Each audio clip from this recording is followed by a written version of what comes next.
play. They never made that extra push into heaven. It's been a while. They're starting to look towards the B side on Vitality. And that's when KOI take it into heaven and right back to mid, looking to make their way into B, which is now stacked up. They will not expect 3 players here. Maybe they will. Maybe they will, yeah. They've paused.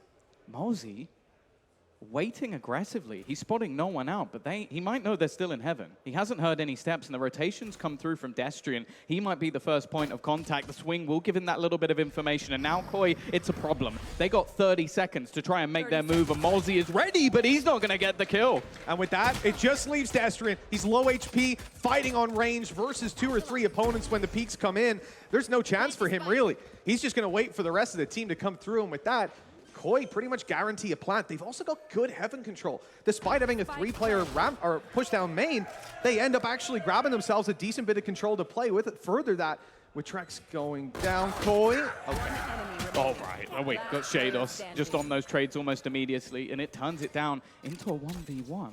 It's a patient position, though, from starxo. He's just waiting for that drop to come in. It's expected from ceNder, but the shots just aren't quite landed yet into that 1v1. Time, obviously, in starxo's favor, and still with that little bit of utility, the stun, but he's just sticking it. He's going all the way through. He's trying to hold it all the way. Might just get the defuse in front of him, and it's going to be Vitality and ceNder to steal away the pistol. You just can't expect that. The stun was perfect. It lands, and that player, I mean, look, he's not going to come off the defuse, but halfway, you expect that he's going to be waiting for your peak to come through. The ball's on that, and it works out. Vitality 1-0, taking the pistol. Gotta say, you know, a very different face to the attack side out of KOI than I was expecting in the pistol. Moving through heaven, stalling their control, back to mid, then again stalling. This is a team that's very willing to reconsider their game plan based on what's unfolding in front of them. I like seeing that right off the bat, although they haven't got the reward for it this time. Now down to just pistols. And with very little upgraded here, you know, it isn't going to be the cleanest of rounds. There are still some chances to do damage, in particular Wolfen, but he's being caught. The sheer pace, just trying to catch out MOLSI, but isn't going to be happening. Of course, a very fun sort of double duelist matchup for both of these sides. We've already seen the likes of trexx and Wolfen within this tournament playing in that role, and MOLSI the same prior, although he's been picking up the initiator quite a bit in other matches. I think we've known and seen him play the Raze before. This round, though, it's all about damage. Can they cause any level of cost to the side of Vitality? Because realistically, if you can build up that economy on the defensive side, that's where things start to get a little scary. Oh, bad timing on the camera. That has to be a misclick. The panic as trexx came around the corner. It's giving them a rifle and a chance to take Twisten. 20 HP on the site, but he's holding his ground for now. Costing them a little bit of extra time. They know he's peeking on the left. Great flash as he falls back. No one there to deliver, though. And when they swing, Twisten will not go down. 4 kills for this man, and that is going to work wonders for your Bladestorm. Yeah, a very good start. And that's the thing. That round looked like one where we easily could have seen him go down and a plant come through for KOI, and we would be singing their praises at the end of that round. But unfortunately, they've met up against Twisten, who, again, someone we saw out in Brazil, a decent performance. I think they were maybe looking for a little bit more after the close game versus Leviathan, but coming into this tournament, already looking pretty good. Taking down Liquid in their first matchup, but KOI are the team I think that everybody's been a little bit surprised by so far. Yeah, definitely. Look, we came in with the caveat that internationally they had a tough time when it came to facing NRG in a BO3 single elim. NRG had a good tournament as well. That game was close. We didn't know what to make of KOI. After that first game versus Na'Vi, though, there is certainly a lot of real estate in our minds to give to KOI as one of the top teams. This match here, though, definitely a test and a benchmark of what we can expect from this roster this season. Vitality, that third round, it sees a couple weaknesses and a very, very slow approach out of KOI, respecting those weaker weapons on the other side. You know, you don't see the same congestion for these choke points, certainly not the same pacey early round contest that we had before. Only 5 seconds on that boombot. It's not quite going to catch Twisten. Well, that's the thing as well. Like, the way the defense with this double duelist have to play, they have to fight for control. So that's why you're seeing these sort of slower holds coming out from the attack, because they're expecting to be aggressed on. They're expecting pressure to come in. In the first minute, there wasn't really any, but then that peak comes out. An advantage goes the way of Vitality, and now building up into this A-site attack. Okay, the only man there is ceNder, but they're going to have to deal with his utility. I like what they've done here. Vitality are stacking B, getting a heal on, but ceNder should be left alone to die here. One kill is more than enough in his position, and now we look to those Bulldogs to try and bridge the gap here. It's a 4 versus 3, but the weaponry isn't great for Vitality, and they're potentially going to have to work the post plant. I mean, there's 10 seconds left. The nade could be perfect. If it makes it up and over, it has, but not quite in time. The players refined to the site, though. Stuck back. Not really able to move anywhere. These are not the greatest of post plants, and it will leave them a little bit trapped. Blast Pack will at least somewhat get rid of the trip, but they're going to have to make that face. starxo with a good start. Wolfen with another. Low HP and still plenty to be done. Twisten only getting one, though, and BONECOLD just a little bit further behind. Trying to fake the sound, and he's not going to get anything. Decent work from KOI in the end, because that looked very dangerous. Yeah, that nade came into starxo, lit him up, stripped some of the shields that he had remaining, and he ends up surviving the whole round, a pivotal part of it. For one round on KOI, look, they needed it there, and we came in realistically. Vitality, sure, they had weaponry, but they had played their economy safe as can be early on. They're able to come in with a massive buy, backed up by some ultimates. Certainly not going to be easy, and I'm even seeing here on our other screen, that's an operator in the hands of Twisten. Right off the rip, round 4, on split, you're getting this op. Yeah, especially for that Logitech G power-up round. Getting that operator into play. It's an opportunity for this man to take over. Bladestorm available as well, and this is a chance for KOI to maybe put them in the dirt, start building up into those attacker rounds. That's where we sort of talk about koldamenta thriving. For now, though, again, it's a little bit tentative. As I said, they're going to expect this aggression to come through. And on the other side of things, well, Sheydos, now in his new Sentinel role, is about to take the fight, and he's about to lose it too. Yeah, you're playing the slow default. You're trying to make sure they haven't pushed up in A or B main. They certainly didn't have the fight they wanted on A, but the other side of the map looking a whole lot better. Wolfen sniped out of the air. He was only a couple points of HP on his way through. Made it easy for MOLSI. The rest of the fight's not quite so, but he's still able to deliver more. Numbers even. Twisten with an op on retake, but he has a Bladestorm to fall back to if he wants. Yeah, that's if he wants.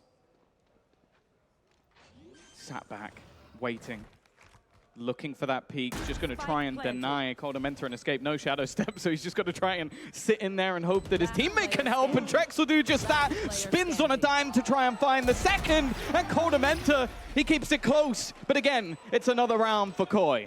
The patience on koldamenta to not take that peak. They knew exactly what was going on. The call was made. Trexx was on his way. And at every point, you know, this is what we're missing from maybe some of the other teams that we've seen play here, where we're having these issues where players aren't on the same page, where things are looking a little bit disjointed. Right away, though, you're seeing some of the threat that KOI brings. They are on the same page from literally the start of the round. The one thing I will say, Sheydos had the patience to not re-peek. He put his cam up, it gets destroyed. He took quite a while to go back out there. I think maybe thinking in the back of his mind, Twisten would have something like that. He's not still there, surely. Sure, yeah, I've waited 30 seconds. He'll move at this point. Now, this round, of course, Vitality financially in the bin.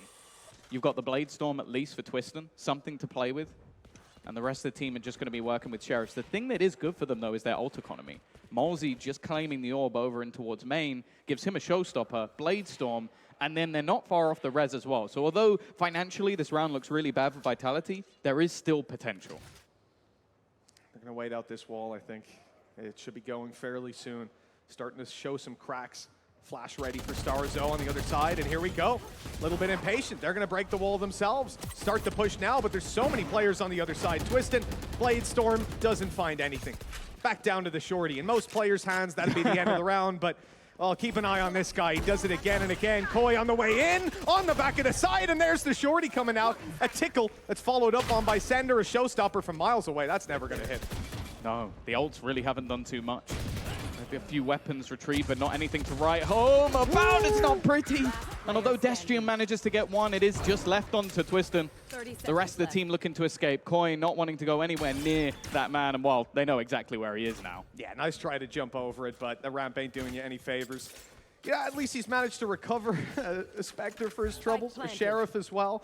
Still needing the reload, but there's players coming up behind him, in front of him, absolutely everywhere. All the information he has to play against. And at this point, that was definitely the best thing he could do. Shift, walk backwards, find a rifle. Even if he gets nothing else done here, a happy enough save, lots of damage done. And when this is an eco where you pop a Bladestorm and a Showstopper and get nothing with either of those ultimates, well, look, getting 3 kills is definitely a good outcome.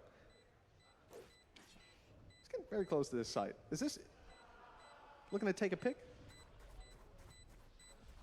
No. No way. No, he's going for it. What? There's absolutely no way he gets this done. They have not left by any stretch of the imagination. So I appreciate the effort, but that is not happening. Goodbye. Didn't want to save the rifle in the end, but at least it's taken out of their hands. The 3 kills they got certainly going to come back to haunt KOI if they end up slipping up in a couple of rounds. You're seeing already they're going to have to invest very heavily into the remaining economy. The good thing is, though, their ult economy is sitting pretty. And Vitality, they've got a res to work with here, but those big ultimates, your Blade Storm, your Showstopper, the things you're really concerned, or you have to be concerned about if they're online, they're gone. They're miles away from being here. So KOI, really, this feels like a playground coming into this round, and a really tough one for Vitality to answer back on. Yeah, all they've really got available is that res, and everyone's got light shields, Tom. Like, no one's even rocking in on 150. You know, some people do that. They just headshot. You know, it doesn't make a difference if they headshot you. Yeah, some people do that. Most people do that intentionally nowadays, you know. People copy in Fnatic. Yeah, yeah. Here, I think it's a little bit more of a credit scenario, you know? Maybe 1 or 2 of them that go in for the shields if they had the money. Either way, though, it is looking like a lot of these rounds, KOI are starting to stack up as 5. They've left the lurk. They played it in a couple of rounds, but after being picked up, they're going straight in. Rolling Thunder paranoia from Destrian. He's trying to find a place to teleport to. Gets a little stuck, but he will get out of there. Showstopper just basically clearing the space. Not really looking for a kill. If it gets one, great, but for now, just making sure they can get into the afterplant. But it has taken them some time, and now Vitality can retake relatively quick. Yeah, good damage on the BONECOLD, but I don't think he goes down in the end. Sitting in a pretty position, able to pop a heal. Might even have went towards his teammates. He's still sat on 29. Heal himself at 30. Oh, wallbang kill on trexx. Okay, look, KOI starting to feel a bit of pressure. They're throwing out their stun, a bit of utility. They want to seize back some space, fight for some of this control. They can't just be stuck inside a main and leave the players on site isolated, and they're anything but. Every single kill goes their way. And Vitality, wow, on the way back through, I expected 1 or 2, but KOI just looking too clean. That's the power of all of those ultimates. Rolling Thunder to get them in, Showstopper to get them the space. Nobody can really push back, so they can get into their afterplants. And if there's anything I expect from a koldamenta team, it's that if you're in the afterplant, you're going to do a pretty good job. So they made that look very, very easy indeed, even with MOLSI getting that initial opener back into the site. So I like this. Vitality taking a relatively early timeout. Of course, we know that realistically, teams are starting to be able to get more rounds on the attack side of this map, and again, you're running a jet raise. It's not going to be crazy if they manage to drag it back, but if this goes too much further, then they're going to start to panic, and especially on their map pick, and especially after the fracture we saw the other day, I think they're going to want to try and turn this around now. Yeah, look, it's very early days at this map, but considering how he started it out, that ninja defuse even to take the 1v1 across the line, Vitality could be in a really rough position right now. They know that. Lifeline having those 2 rounds to start early on, but the wiggle room, yeah, it's starting to fade out a little bit. KOI on 4, ult's built up, looking very pretty. And I love what they did with their Showstopper, by the way. The fact that they came in, they hold their Showstopper to look for trades. You know, that was it. It was a supportive ultimate. You send in your jet to try and clear all the angles. If they spot someone, fire a rocket towards it. Easy peasy. If they don't, well, you've got the sight. You fire it out, maybe get a kill. And in the end, oh, they ended up in a pretty good spot for it.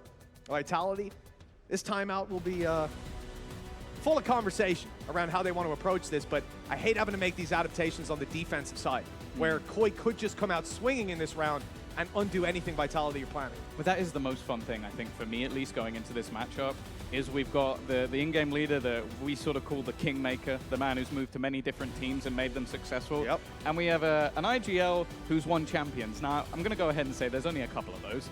And one of them is on our stage right now and has made the comeback. That's the thing. He hit the highest height possible in Valorant, slipped, fell back down, joined Vitality, built them up, and now they're looking to be back there right again. So it is such a wonderful story going into this matchup of those 2 IGLs facing off against each other. koldamenta being the one that you almost feel is the one who taught him everything he knows. Maybe not. Maybe I'm making that bit up.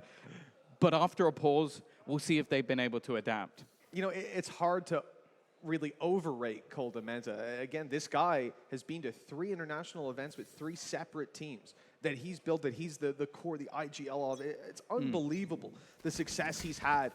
Looking to make KOI the next one on his list of rosters. 4-2.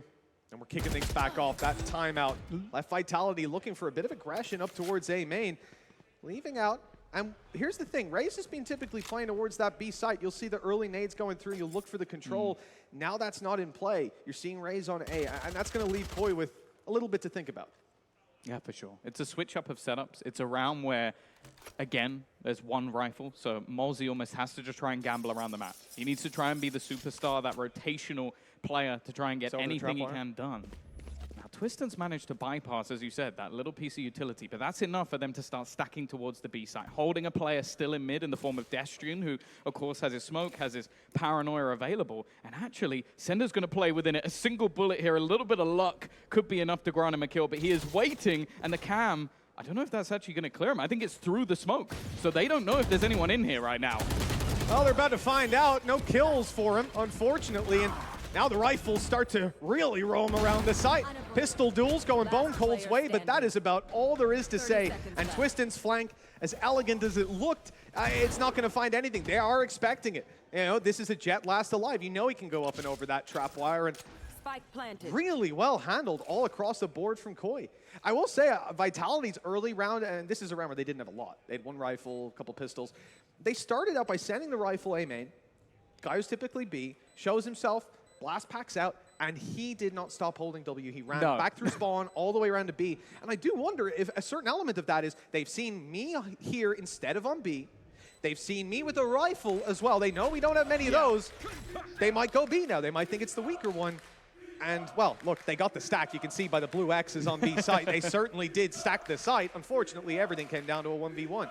Yeah, and it's another one of those multi-frags for Sheydos as well. He has come into this tournament absolutely blitzing opposition. I believe in I think it might have been in even one of the earlier maps. He ended up with 4 3Ks while playing on that Killjoy. Now moving over to the Cypher, he's been unbelievable so far. And I think he's someone that, even though we're starting to see Sheydos truly shine, he was underrated.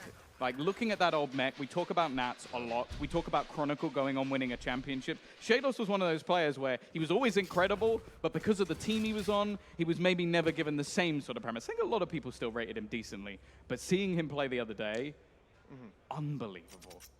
Oh, this is a nice Watching some of these players reach new heights, and, you know, you look at some of those old games, look back at the highlights, and you could probably watch games and miss them. But when you watch the full game, the impact is there round to round. KOI in there fast towards the A site. A lot of control. So far, trap wires haven't been seen, destroyed. At least they're hearing one up close, and that's going to be caught. And that one too. Okay, very diligent on their way through. Even despite that, though, they've lost trexx. And the pass of this hasn't mattered too much. In the afterplants, KOI have been fantastic, so this is where I really want to focus on Vitality. What have they got to bring this back through? A lot of utility, paranoia, still everything in the Raze kit, with MOLSI now finally using the boombot and trying to clear some of these backlines out. They know that that's the angle that's been played so far for KOI. There's a couple of players here, though. Oh, there's presence for sure with trades starting out the fight. They know that there's another attacker sitting right back there. And that space has opened up a res. Things are looking great for Vitality. Wolfen tries to put a stop to this. starxo tag low. Wolfen in with another 3 for him now, and one more needed. It's close. Just 50 HP on Twisten, and the shorty attempt will not work out. Wolfen, 4 kills for 6 rounds on KOI. Unbelievable. That was a 2v5. That was a 2v5. That was Vitality's best chance. And Wolfen, alongside starxo, have just completely shut this down, just fighting together on the back of it. But this man just going ham. I was speaking to Bambino, the analyst today, about their win. And he goes, no, you know what, it was good, but I don't think we saw the best out of Wolfen. I don't think he's anywhere near the peak that we can expect from him. He's doing all right at the moment. He's 12-5. He's just won them an impossible round, and they've got 6 rounds on the attack of split. Oh, it's not often you see a double stack up on the box of mid. Vitality trying something different, it's fair to say. But they found nothing for their trouble, bar a little bit of damage dealt out. I suppose that's not entirely true. KOI haven't gone mid. They've got no mid control right now. But the wall going up on the other side, it's not like Vitality do either. If they want to do anything with their defensive side here and be proactive, you've got to push A or B main, and it's not a great option. Not especially with how KOI have been playing. They have these early round defaults. They have their Cypher A.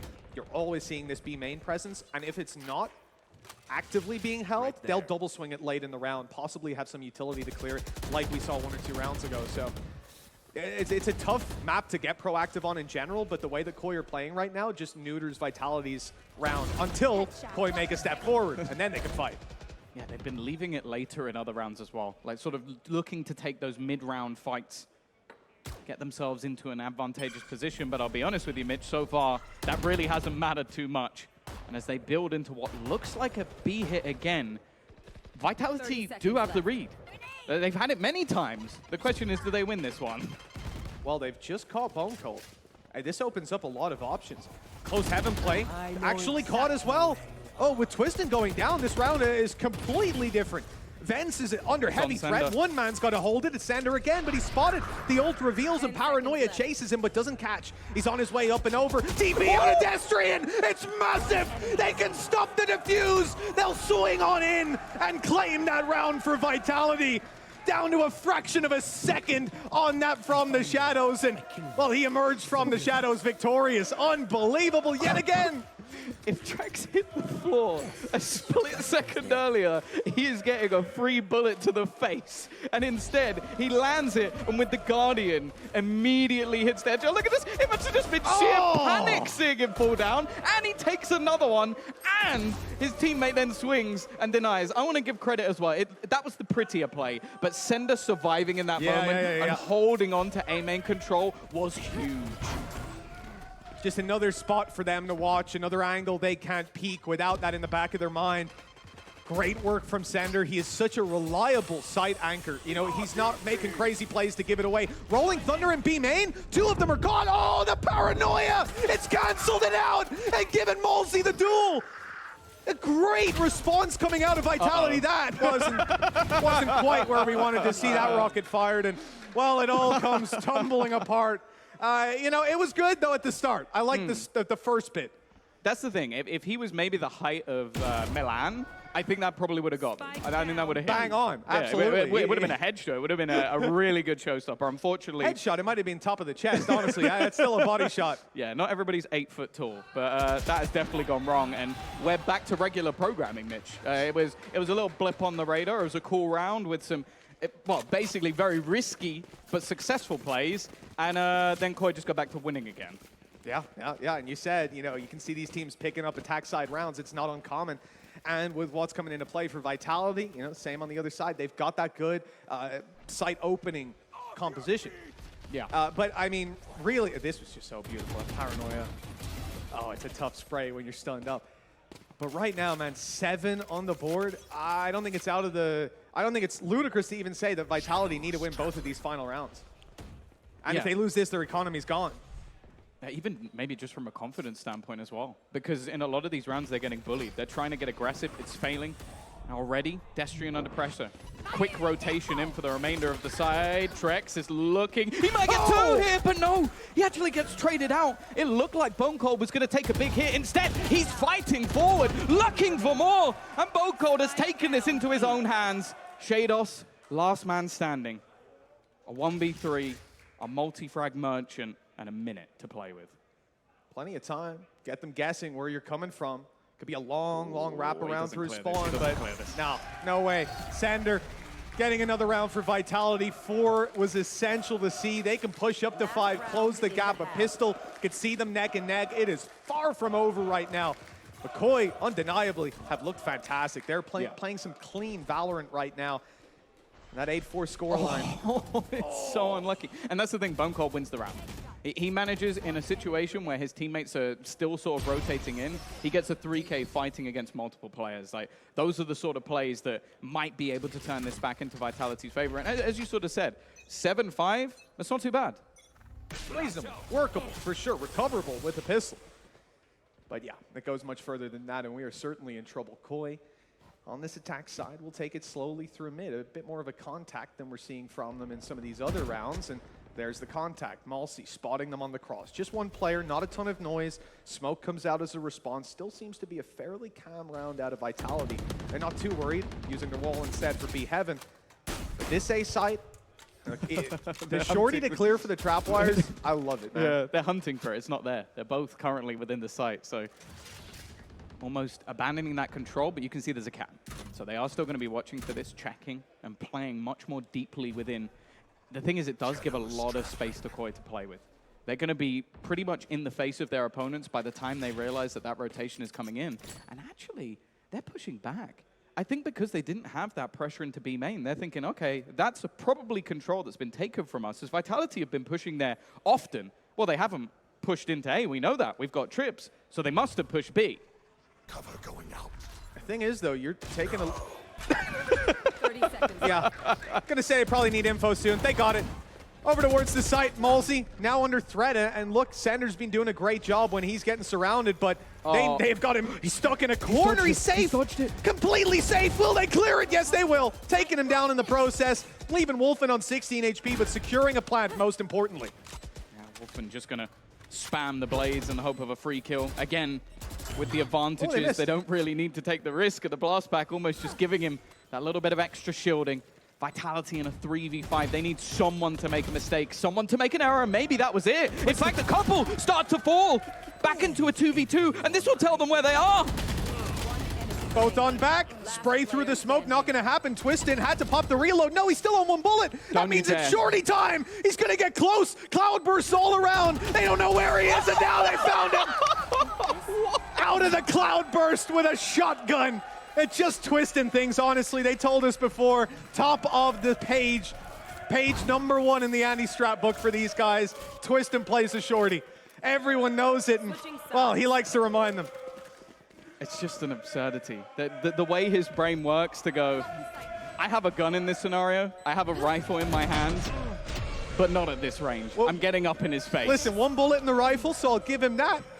There was a rifle on the floor he could have picked up. I bet that didn't have 1 bullet, but hey, listen, he wanted to play that his way, and I respect it. An opportunity, at least. With Vitality bringing back that 3v5, we've had a couple of sort of clutch rounds, a couple of turnarounds for both sides, in fact. That 2v5 on the other side, a close match, to say the least, and I think we're going to get that throughout this series, I'll be honest with you. Like, I think even going into Fracture later in the day, sure, it was a map that there were real struggles on for Vitality. Do I think it would still be in the map pool if they thought that would happen again? Probably not. Maybe it's the lesser of evils. That's possible too. I doubt it. Honestly, I think it's you win or you learn. And they're looking at it the right way. You know, you have a bad result on a map, you come in, you let it be played, or you pick it. I like that about teams, to say we fixed what went wrong, we know what happened. The problem is, you know, you don't know that until you're in the server. Some of these kills from Wolfen, though. He has been having an incredible game, and still seeing Sheydos with high impact as well. I think it's been a resurgence from both these players, and a good sort of almost debut for Wolfen. That's the thing, as mentioned, in the last match, maybe had a bit of a slower start. You're playing against Na'Vi. I think that's forgivable. You're playing up against ceNder. You're trying to match up to a man that, again, he's won himself a Champions a while back, and he was doing it on the Jet. That's a pretty big tournament as well. I think the fact that he is looking so good in this series right now is a really great sign for KOI, and especially getting that many rounds over on that attack side. Now we get to see what they've got on defense, because they don't have a Sage. So if you thought the last half was someone being proactive, if you got a breach on defense, I expect even more. Yeah, well, this is the thing. Like, you got to look at KOI and their ability on this map. We've always talked about Omen and how strong he can be, the paranoias. We saw it even save a player from a Rolling Thunder earlier. It is an incredibly powerful ability. But when you're on the side of KOI, you have not only that, but a breach as well. Someone that is daunting to play against. Pushing up against this composition could be really tough. They're always going to have something to fall back on. One piece of utility that allows them to switch the engagement entirely. Oh, he's already used his paranoia. Let's push him. In comes the stun. They've got flashes. They've got everything. Aftershocks that, you know, that box in particular, I've seen too many players survive around that. We need to have a word with some of the breach players, but angles can be tough sometimes. Who's the other one you had in mind? Doesn't matter. Doesn't matter? We want to forget that? Yeah, we'll move on. Just say, we've seen it once or twice.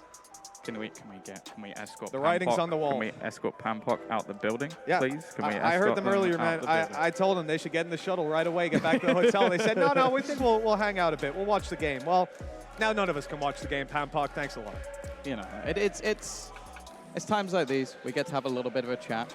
I know that obviously we've spoken about your pick'ems, your nightmare of lock-in. it's been going a bit better going this time from what I've heard. Very good. Any mistakes? Any slip-ups? I think I know one that was an error, and they're playing in the server right now.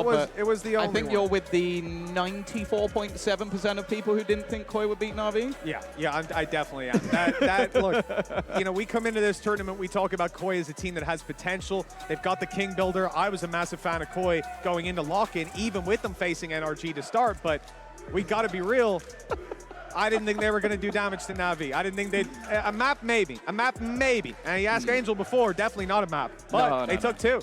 Hey, you got to give them props for that. And coming into this game, it's why I say it's a benchmark of what I expect from KOI. Because, okay, I'll give you excuses at lock-in. Absolutely. Tough opponent, BO3, close game. Come into regional and underperform like that. Not like that. It was a close game, right? But first rounded, right, in the BO1 or a single elim tournament. For me, if KOI actually deliver well versus Vitality here, they could be a favorite. Heavy that's favorite the thing. after the Like, Na'Vi result. You're looking at their run. I believe, if I'm not mistaken, their first 3 games, obviously Na'Vi, who they beat. Vitality, who again, I think many have in their top 4, minimum top 5, I think. And then I'm pretty sure their third game is Giants. So it's like they are going through the ringer. If they come out, I think even with 2 games, they've done well. If they get all 3, I would almost put them as a shoo-in. Unless something happens, unless they make serious mistakes, what? Even if you lose to Fnatic, you've just got to get through the rest of the opposition, which I think many would agree look easier at this point. Now, of course, there's some sort of bogey teams that we're going to start questioning about, like Team Liquid. I feel like it varies map to map what Team Liquid you get, so they might be Team later safe. down the line. That's the one. Yeah. I don't think too many people will be happy with that term, but Well, you know what? At least, I at don't least think today, they watched the last match. He was playing unbelievable. when he's getting like 70 kills. I was watching that game and it reminded me of like BBL Rust. Oh, where man, it was rolling just back the years. him on Jet just running around, and it's like, if Rust good, they win. If Rust bad, don't win. And Rust never bad, but still sometimes don't win. And it's crazy to see a guy, you know, you got the whole team pretty much dead even on KDs and all that, and then this guy's rocking in plus 30 in a map. It's like, it shouldn't be possible. Shouldn't be. But it is. But either way, I think we've been very lucky with a lot of the matches we've seen so far. Like the fact that we've got Carmine Corp coming out, I'll be honest, like there's some stuff about their game yesterday that I was like, oh dear. And then other stuff about their game yesterday where I was like, that's some of the coolest stuff I've seen in a while. Right? Yeah. Like I think that if their team is a work in progress, it's actually really exciting. Because I'll be honest, I sat there a lock-in and going, they're kind of playing that other game with guns that has rounds and a timer and a thing that explodes. And some of them might have even played it before. Yeah. Maybe drawing on experience. And then yesterday, they won. Yesterday, they were playing a completely different game where they had all of these cool utility setups. They were having really good contact ideas. And I was like, hey, man, maybe, as Mitch once said, Scream is a decent IGL. Although, when you said it, it was definitely not true. And that's it. When you believe in Scream, he doesn't believe in you. I don't think Scream's ever believed in me. I'm going to be honest with you. I'm pretty sure we played some games of Icebox where I shot our own teammates more than I shot the other team. But, you know, that's impressive considering. Did you damage them? Or you were just shooting the at raised them? nades were atrocious, let me be honest. I probably shouldn't have went for that. But, you know, it is what it is. Early days of Icebox, these things happen. Do you know what? I genuinely would love if we could actually do a face-off between these two coaches. Because from seeing, if you haven't met Salah behind the scenes at any point, he is someone who loves mind games. He will try and get you to do the veto before you've done the veto and be like, I know what you're going to do. I'm in your head. You ban this because of this. I'm doing that. I was doing it in Brazil. I've seen him do it here. For me, it's hilarious because I'm not against him. I would love to see him try and do it to Barber because for me, Barber, again, from talking to him, absolutely lovely guy. If you don't know him, he seems intimidating as hell. What he has done to that desk. Immeasurable damage. I wonder if KOI have a desk fund. They've got a military-grade desk for him now. They've had to bring it in. It can take some AT shells. It's like a few days with Barbar. What is Wolverine made of? It's we like need that. Adamantium or whatever it is. Just like something that basically will just heal itself back if he does enough damage to it. I think he's definitely someone where I sit there and go, He leaves his heart on his sleeve, but I love it. Like, you need Barbacam. One thing I'll say about Barbar as well, he's part of the Irish elite. You know, he was always traveling over to Ireland, playing in the labs there. Okay. I forgot that anybody who's just been to Ireland is automatically No, I'll Irish. tell you what, he had time for these, like, you know, $1,000, $2,000 lands, not to play, not to coach. He came over just to say hi, just to talk to people, see the scene, stuff like that. He's always been a real character within the scene. A guy you'd see around, you'd have chats with, and you'd always come out learning something. I As think you can see, he's got quite a bit to read in front of him there. My God, he's brought novel. He was expecting a tech pause. That can't be strats. It's just poetry. I've just been writing it in my free time, inspired by the plays. Honestly, if I found out that just Barbar wrote poetry in his spare time, I think my brain would melt down because it just wouldn't fit with his character at all. I imagine... You know what? I reckon if he did write poetry, and maybe I'm going out on a limb here, but if he did hit a few poems out there, I think they would slap. I just imagine him cooking the meanest barbecue ever. Like that's Barber for me. He goes home, slaps some meat on a grill, and just anything in particular that led you to believe he's a barbecue fanatic? He's a big buff man. Right. So you think that diet has to be barbecue? It's not sustainable any other way. It is extreme amounts of meat. That's what I imagine. I got you. We'll have to confirm that with Barbar at some point. Maybe we can get him and Salah in, do a barbecue head-to-head, see who's better. Barbar's winning, hands down. Yeah, well, you know. Of course. Apparently, he's an expert. Yeah. So I think he also has one of those little like what's it? The aprons. I reckon he has a funny apron. Well, if he has an apron, then funny he obviously knows how to barbecue. Of course, that's a fact. of course. That's just a well-known fact. But no, I think the work that he's been able to do here with KOI is great. You know, when you look at the old days of Guild, I can only imagine the torture it was to go through that team as a coach, to really... What in particular? Everything, to be honest. No, but if you were going to pick one thing specifically... well, if I had to pick one, I'd say the team's chakra. That's what I'd pick, Tom. You know, it was the kind of thing, playing against them was tough. Let me tell you that. Have you been hurt by this before? Have I been hurt by what? You seen Shift walking out B main on split? No. You sound a little bit hurt when you talk about I almost this. begged Riot to take the map back out once I saw B main again. I had PTSD, but... So I have a question for you, which for some people, I don't know. Some people may not know all the context here. Right. But who frustrated you more, Yassine or Logan? Oh, well, I mean, different reasons. I got to say, Logan, great individual player, 1v4'd us with the Sheriff, on split as well. I'll always remember that. We were in eco, by the way. Don't worry, we had rifles. Yeah, oh no, I remember. Yeah. Good times. I remember the pain in your eyes. Yeah, no, it was terrible. But what annoyed you more, that or when you found out that Yassine walked B main because he felt that he should do? I was on the analyst desk for both of those games, so I actually watched them and reacted to them live, then got to break down why they did it. And when I guessed why Yassine had figured out that we'd left B main as an open gap, I had many ideas on why it might have been. I never expected it to be his chakra. I got to be honest. I didn't think there was a decision-making process that was involved. But in that sense, I'll say, bloody frustrating to play against. That's not the word you wanted to use. No, it's not. But when it comes to Barbar, I'm sort of thinking about it from his perspective. It's like, you look at these guys from the outside, and, you know, I'm sure some people will say, oh, maybe Yassine's just saying that, right? Maybe all these players would just talk like, I just did it because I felt it, and they don't want to do. No, that's not true. You don't know him. That's why. When it comes to Barbar, you're working in a team like that, your role is actually going to be very different than in a team like this. I know either way he's going to say, like, I'm the dad of the team and stuff like that, but as far as your day-to-day, you know, this KOI team is showing us a lot of structured play. They're showing us a lot of good protocols. And I think when it came to Guild, a lot of it came down to trying to rein in players without nerfing them, right? Like, Yassine is a great player. If he plays the same way that koldamenta does, he's probably not a great player. Like, he has his skill set in his particular area. But right here, I think this is more... I'd love to hear from Barbar, but I'd imagine this is an easier job. Well, that's the thing, though. I would love to hear from Barbar, but there's also, in some cases, where I wouldn't, and those are because I have never seen a man be able to dodge questions more easily than Barbar. I remember on an old broadcast, back in another game, I decided to ask him a question. It was a game where they were losing by a considerable margin. Think of, like, some of those old stories, maybe even an 11-3, something like that sort of case. They called a tactical pause, and they came back.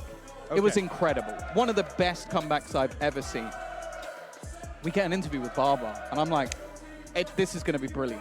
I have got an opportunity to ask the man who had the words that made this comeback happen. What did he tell you he said? I said to them, don't lose. Well, he was right on that one. Oh, wow. Even tucking him in. Photoshop skills. Maybe it's not. Doesn't look like Photoshop to me. Real. That's that looks real. I think it's unedited. 180p. That's the way the pixelation.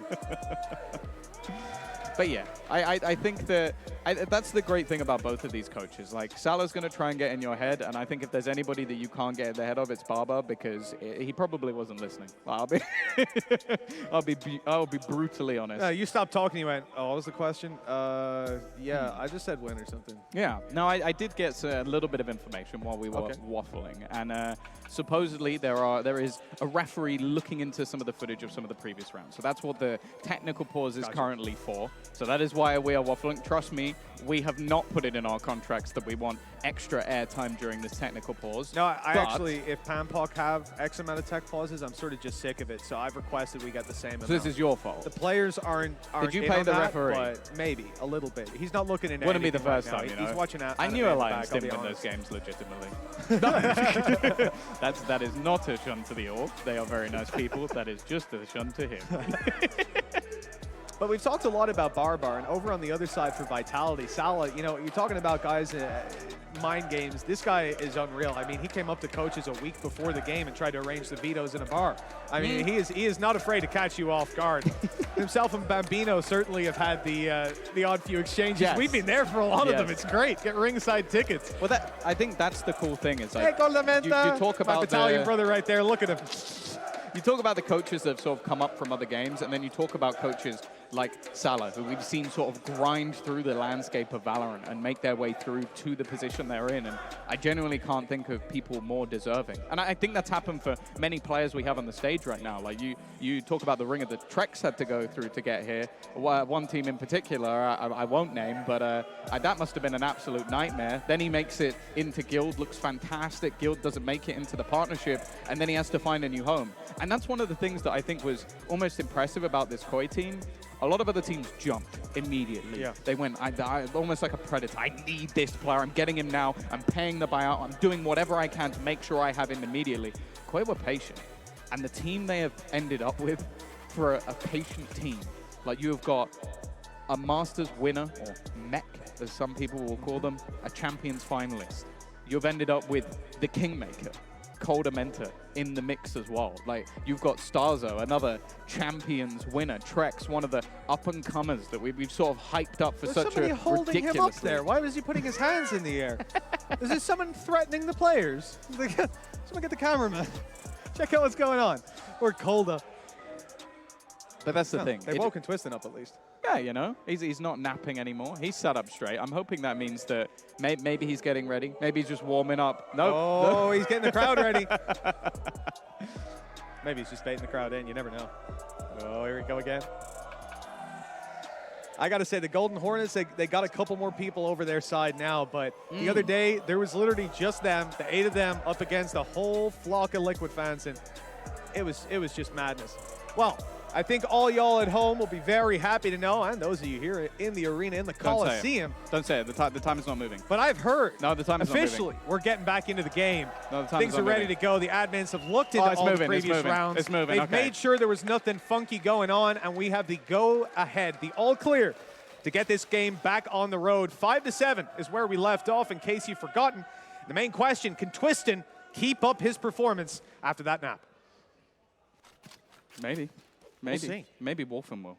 Attack side jet, not where you're expected to get a lot of that. We talked a million times before about split jet, but this is it's a little bit of a different field. It depends the way they use it, because from what we saw previously, I feel like trexx was taking a lot of the sort of almost initiation, and then it was the follow-up coming in from Wolfen, so he did very well. Now in this case, no, Twisten is definitely taking that initial fight. The first move going his way, but it's an even trade, which for either side, not going to be too bad this early on. Yeah, that's trexx going down. Raise out of the round. KOI, though, still have a ton of utility, a ton of information. Camera in heaven, trapwire on the A site, B and B heaven being held by individuals. And it's the two-player stack that's kind of being contested here. You got two guys ready to fight up in heaven on a firing squad. They never get peeked. Full push down through main, and that's the kill found. Another to follow. Great stuff for Vitality. This retake looks very tough. They have at least got pretty much full utility on the way through for both players. Oh, and almost a free kill. Well, they're going to have to spend the next 15 seconds at least breaking this wall. So might have to just try and make a move round, at least gain a little bit of extra ground. And, well, it has not gone great. starxo left, 1v4 turn 3. So much left to find. He doesn't realize that there's a player close, and the fact is he needs to win these battles cleanly. At least one going his way, but runs out of bullets. A nice attempt, a few extra kills, orbs in hand. But Vitality have themselves a pistol, and I believe their second one, which... that's unheard of. Yeah, look, but they had a really, really tough defensive side. I mean, when you look at the buy round win rate, it is just off the charts when you're looking towards the side of KOI right now. Yeah. So Vitality having an early pistol, or the double pistol even, the impact of that right now, at least let's start with usually. The impact usually is that you win the game. Your win rate skyrockets. Yeah. Instead, it is a lifeline that they've won both pistols. For sure. And that depends on them following up here. But as I take a look down, KOI not investing a ton, keeping most of their money. This should be clean for Vitality. They can lose 2 players with the pistols that they've invested into, and they're not looking to lose any. A very clean opening duel. Yeah, good start. Again, moving towards that blade storm. Twisten has done well in these sort of rounds to farm up those orbs and get them that little bonus. You're going to see starxo as well, doing the same on the other side. Just basically trying to pad the ultimates that were already close from the prior rounds, make sure there's something extra to play with. The fact is, though, for koldamenta here, genuinely, if he gets anything, that's a success. He has got 5 players pushing in his direction. He has a single smoke. And okay, there is a rotation now coming through from trexx, but for Kolda, this is rough. Yeah, trexx was caught as well. Tried to break through the smoke, but the slow orb was waiting for him. Big impact out of that ability. Okay. BONECOLD down, though. Spike Look, Spike on the down floor A. defended by a classic, but it's koldamenta making his way through with the Sheriff. That's a real threat in this round. And if it wasn't for Twisten's ace, this could have been terrible. Look, 2 of Vitality came in with pistols, said they could lose 2 players. That third, you got a lot of money stacked up, so it's not going to be the end of the world. But short of an ace, That's the this could weird have been thing. KOI running away with it. It's probably one of the weirdest scenarios or weirdest feelings I've had that someone aces and I feel like the other team did a better job. It is, isn't it? And look, you know, if you think about where we're at right now, he's got a blade storm to work with. Dropping a rifle over, playing the blade storm, economy now settles out. For all the players they lost, because they played 2 pistols, it doesn't matter that much because it was Twisten to get the ace. Oh, here we go, though. Is he going to try and just dive his way straight into the side? The rest of the team's still sort of probing into mid, maybe looking for any pressure, any aggression. But for now, though, the defense sits relatively passive, just waiting in this crossfire, using the cam as initial contact in towards heaven. And then I imagine if there is a move that way, Wolfen's going to have to switch his gaze. Here. Well, they certainly know there's players towards main itself. That initial fight, not great. Sheydos, though, underneath. Will they expect him here? Well, he's made steps running away. They certainly will. Good for 1 spray in the smoke, and that ends up costing him. He's transferred to ceNder at least. The numbers keep healthy for KOI. It's about trexx staying alive, or maybe one of them being caught on the cross if BONECOLD can pick them off. No shot out of trexx to land, and with koldamenta down, this starts to look a little uncomfortable. That rolling thunder certainly used at a good time, though. It was only going to catch 1 player. You know, they get that kill from heaven, it falls apart again. That's the thing, though. It's just for security. Just try and make sure that you confirm the round. Definitely worth it for KOI, especially when there's still likely to be a buy-up. You have to remember how costly the last round, though, was. So, again, you're going to have those lighter shields invested. No ultimates available either for Vitality, and that's the thing. This is an opportunity now for KOI to basically run away with this game. They've lost the pistols, they've lost the follow-up rounds on both sides, but the fact is, when it gets to this point of the game, they have been the better side. This is where the struggle really begins for Vitality. Economy on the line for KOI. Some weaknesses there. But Vitality, they dive fully in. All the rifles to work with. Ulti's not really looking great. You have nothing that's close to being online. Obviously, Twisten used up his Blade Storm last round. This is going to just be a plain and simple round of Valorant. And as you said, that is where KOI have been winning. That's where they've come ahead every time. That's the thing. They're doing this again. The initial setup, Good try and nade! hold people in mid. I think even a slow combined with it to get the starter. Such a good initial fight. Spot out, and ceNder actually wins the battle versus Wolfen as well. A huge round from him, and the rest of the players are out. They're just running away, trying to run away at least but Twisten swinging back in. An explosive round into the A side. I was going to say they had that initial fight in mid to almost just hold a player there, keep them from rotating. But then the pace of how they hit in towards that A site was impressive. But I mean, it's Sheydos. You know, he takes such a small risk. They smoke up screens. He has a cage, activates it, and starts to spam through. Maybe they managed to return a lucky shot, but they're not even looking at the smoke, right? The cage is in their face, so tracing those shots isn't easy. You'd imagine he gets out of there looking pretty, but slow and nade put in, winning out that round for them essentially. And in the end, they'll ensure no weapon save for KOI. What a costly round that was. A lesson learned. That I think Ender might have even said it on the desk, funnily enough. He said, maybe those slow orb lineups, I don't know. It was kind of a joke, but hey, they did have it. Yeah, no, they had the setup. And that's the thing. When you're looking at the way these setups are, so you have these... Oh my God! Whoa! That's the thing. We're going to have to see whose camera moves more. Does Vlad win it from yesterday where he was off the screen completely by the end? Yeah. Are we just going to see it fly into a wall at some point? But yeah, more importantly, just the pacing. So both of these squads are running this double duelist, running this setup that basically means they're going to go for these slower starts and then just dive into a site aggressively. Now, the real thing is when you're that Sentinel player, your job is basically get a kill and survive or survive. Going down early makes those retakes so hard because you lose all of that map control. And you could see that instantly. The second he was down, they claim heaven, they look to even push towards screens at times, and then they play those afterplans. You're not winning that round. So that's the thing. You need, basically, your Sheydos to be that little bit more careful. And at times he's going to win you around with individual skills. Sometimes that might happen. You know, I was talking to Daniel Ringland the other day. He told me that, the guys, he couldn't stop talking about the Golden Hornets. He's like, they've got so many different chants. So many different chants. And I was like, oh yeah, I kind of heard one or two of them that were distinctive from each other. He's like, no. They've got like 8 chants that they're just cycling through the whole time. And it seems to be rehearsed. The boys are putting in work. I love it. You don't look that good without practice, mate. Well, that's it. They've been scrimming their chants. Scrimming their chants. Love it. Who they been scrimming against? That's the question. I don't know, man. I don't know. But we need to get some actual groups going now. Some scrim groups. Bring up the whole level. Vitality looking to take it towards A. And yet look at what KOI have got to work with. Pistols across the board. Trexx and Wolfen moving in with some rifles. And Trexx is 1 away from getting his ultimate. Tagging each other's cam. It's a beautiful Romeo and Juliet story as they face across the open sky. I must wait. Oh, both cameras are gone now. Not quite as beautiful a story.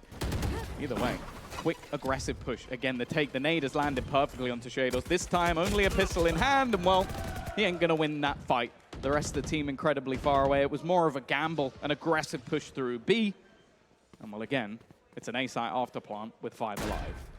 I like the way they're splitting it up as well. You know, having MOLSI flash back into the site, having Twisten dash, but the nade is there first, right? He's not going to be caught in the dash. He's going to land, then he can peek in. They've got the whole site cleared off those 2 angles that they've got. A ton of information to follow with. ceNder with another. This just sends them running. The 2 rifles that were there at the start of the round will be kept through to the end. They've managed to farm up their showstopper as well without losing Trexx.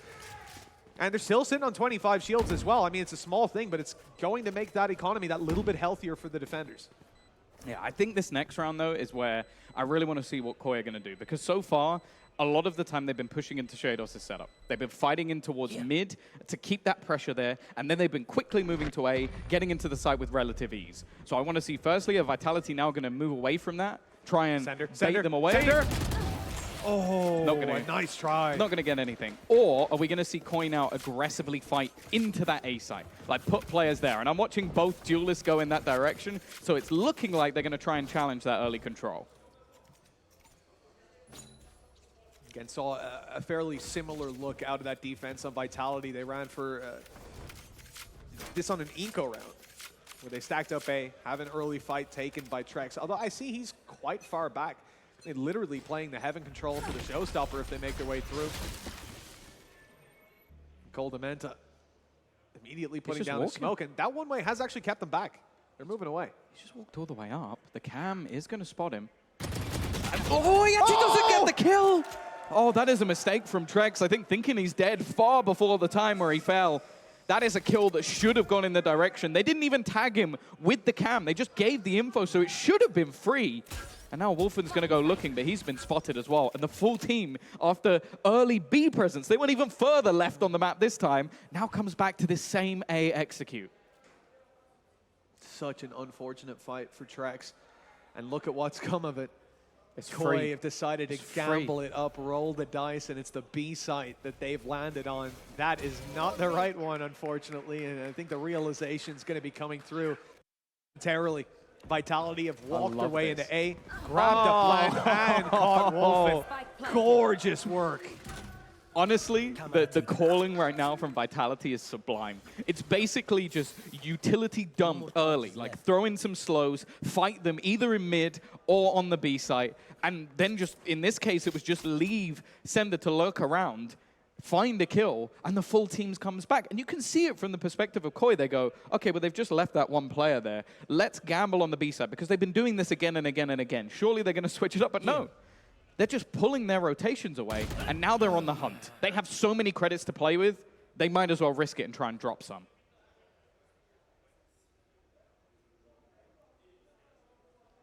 They're certainly setting up for it. I mean, it's going to be a slow and steady pace till these last couple of seconds, and then the blitz can come through. The fight's finally dash in on main. He's behind. Twisten. So annoying to play against this guy. Who does that? Dashes into that angle. Obviously, a couple seconds left in the round, yada yada, but just look at how caught off guard starxo was. He's like, no one B main. I can look at sight the rest of the 4 seconds. Oh, I'm dead. Cool. Let's come through the wall. Oh, it just looks away. Oh, man. Anyway, like, it's not like that was a wall banger. Yeah. Yeah. I think I can lip read that one pretty accurately. And he's saying he's not happy with trexx turning away. Not happy. All right. Not thrilled, I think, was the exact wording. Okay, I like it. Finally, we see that fight come in towards A main. It has been a battle there early, just taking that space for free. So finally, they've put Wolfen in position. He's now going to try and hold that cross, but they have a lot of support. They do not want them getting this same A hold again. But bear in mind, there's always been 2 pressure points. And so this time, mid has gone for free. They're going to make their way down through the rope and a trap waiting. You saw the same thing. KOI trying to counter that trap on the attack side. Now, their trap is caught one, but Sheydos, position revealed, nade through. He's in trouble, tries to challenge. The MOLSI's clean. I mean, when you're running in with a showstopper angle like that, it's hard to miss. With that, they might think the A side is open, but this is a complete reversal. Vitality sending players in, making noise, and lurking the B side, running the rotate all the way around. This is clean calling at its finest. They have absolutely no idea that BONECOLD is here. They are bouncing nades into mid, and he knows that no one has rotated back into the site yet, so the players through B main can make their move. Now, the wall's giving him up. They know that he's here now, but with the smoke going through, they can get the site for free. And again, these rotations have been fantastic. But this time, Mitch, there is a showstopper. There is some utility. Maybe there's a chance for KOI to retake. Yeah, we saw it out of MOLSI earlier. That showstopper was the first kill to pick us up. But coming in from B heaven, your angle is perfect. So many areas they can be in, but they're wrapping around through mid. Vitality know what they're up against here. They know if they sit on the site like sitting ducks, they'll be shot down just like that. Here comes the showstopper, and he can't get any space. Doesn't even make it onto the site. Nowhere close, in fact. And the second lurk out of MOLSI. They doubled it up, having Destrian be the obvious one, the telegraphed play still for impact. And the MOLSI 10-second delay lurk. You're never going to expect it. An operator in a 1v2, koldamenta knows what to do, makes it to A to save, but he has a friend real close to him, and already a nade's gone down. This could be dangerous. MOLSI, okay, he hasn't pushed in. He hasn't spammed the smoke, so they'll keep the op. This is genuinely starting to feel like the student becoming the master. Doesn't like koldamenta, previously the in-game leader of BONECOLD. And at the moment, BONECOLD is calling a masterful game. Like the fact that, again, they pretty much pulled all the rotations. I will say, though, that KOI are making critical errors. Like the round before with trexx, basically having a free kill. They know exactly where the player is, doesn't get anything. Then they get the opener, but they're smart. They have that peek out from Wolfen. They leave Sheydos behind. He doesn't give up his position at all. He just waits patiently, tags someone with his camera, knows exactly where he is, peeks, misses, and then goes down for it. Like, these are easy kills. These are kills that you'd bet your house on Sheydos getting, especially after his performance the other day. these errors are taking them from spots where they could have a man advantage. In this case, they could have had two to an even playing field. And then you see those masterful plays coming out from the likes of BONECOLD, pulling those rotations away, putting them in positions where ultimately they should never have been in the first place. So KOI, I think they genuinely need almost to kick up the arse. Like, guys, you are in a spot where we should be winning these rounds. We are giving Vitality an inch, and they are running with it. And every time you look up from that monitor, the Golden Hornets are sat there. Yeah. Sat there isn't true. They're stood there, they're jumping, they're making noise. It's not easy to play against that atmosphere. We saw it at Sao Paulo. For a team like KOI now, this is where we need to see them find the win. Credits invested. Ulti's not online for them, unfortunately, and their opponents have a couple. Even that from the Shadows. Hell, I'm not going to talk smack about it today, not after what we've seen. Vitality certainly in the prime position here with a 3-round lead, 2 to close it, and everything going their way. They have got 3 players here early and a quick rotation from mid.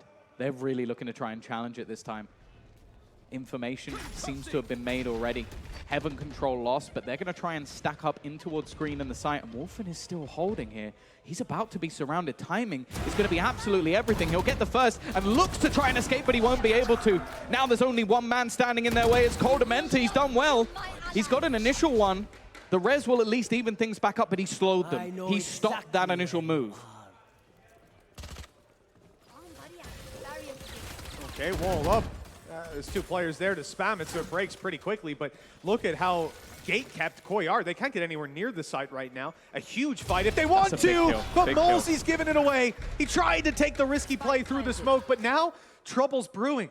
And look at that. On his way all the way around. We talked about ceNder's They expect it. Good read, starxo. That's huge. Denying that flank. And they only know exactly where these remaining couple of players are. Stunned through. They're going to put the pressure in onto BONECOLD. He needs to get something and something fast. He is completely isolated and he'll find nothing. It's left onto Destrian. A quick insta-kill will grant him a first. The spam through, hoping to try and get something. No one on that diffusal, but he's stuck reloading. And starxo will close out this round. A big one for KOI to find themselves back on the scoreboard, but they have got a long, long way to go. All right, trexx tapping the spike. Getting it through in the end. Just look at the HP that they remain with, though. Less than 150 between all 3 of them. That is a tough clutch to lose, and down to ammunition. I'll just tell you, wouldn't have needed the reload if he had the Odin. I'm telling you that right here and now. Right, yeah. Simple as that sometimes. The classic, attack, split, Omen, Odin. I'm waiting for the problem. Is it coming? No, I think we'll just leave that conversation there, honestly. Yeah. Move Probably the swiftly best on. choice. All right, he hasn't done it this round either. I can't say I'm surprised. I'm shocked. Shocked, appalled, and offended, but we'll move through. Look at it. This is a pace change, if ever I've seen one. Every single member building up outside this site. They managed to get in here relatively easy so far. Heaven control being garnered, and they have already taken complete control of the site. But I think the plan for Vitality here, use that Rolling Thunder, retake. Yeah, Sheydos had to panic exit his cam there in Heaven, hearing the dash come through. They've kept their control. They've got their Heaven. But look at Vitality again. They know what they're up against. They know that they're probably going to run for this, try to play it on the Rolling Thunder post plant. There goes the Rolling Thunder. It's only going to hit one. Everyone else is coming through. Heaven fighting behind. And the kills for Vitality, they keep on flowing. Time on their side. That spike ticking away. Oh no, Wolfen! That could have been a kill to keep it even instead. KOI are now behind, and they're getting nothing on the site. BONECOLD ripping them apart and leaving Vitality with a map point here. This is their map pick for a reason. Honestly, this might be one of the best cases of mid-round calling I've ever seen. Gorgeous, like, I mean, every single round, I'm watching the way that this team moves. They couldn't be reading the situation better. Like, they look at it and they go, okay, no one within the site, Rolling Thunder. We need to get out of here. We need to take screens. And they time it well enough. The BONECOLD, he takes the hit. He stays within the site. He goes, okay, my team are making a move here. I'll keep the control. I'll slow them with my wall as well. This was masterful from Vitality. And every single time KOI, they have a plan. They have a good plan, but they still fall into the trap. This is brilliant from Vitality. I have to say, KOI's level with what they're up against is impressive as well. They're playing a good game, but an unreal one on the other side. Vitality, I mean, updraft strat. I mean, you don't see that often outside of ranked, but worth throwing in, worth the risk. They get Heaven control quickly, knowing there's no one really around there. From this position, it could be so dangerous to deal with. Remember, Twisten still has his Blade Storm, but he promised me I'd be seeing not just the shorty, but the judge as well. And there it is in his hands as he looks to make his way through A main. But the Blade Storm is going to be that first choice. No.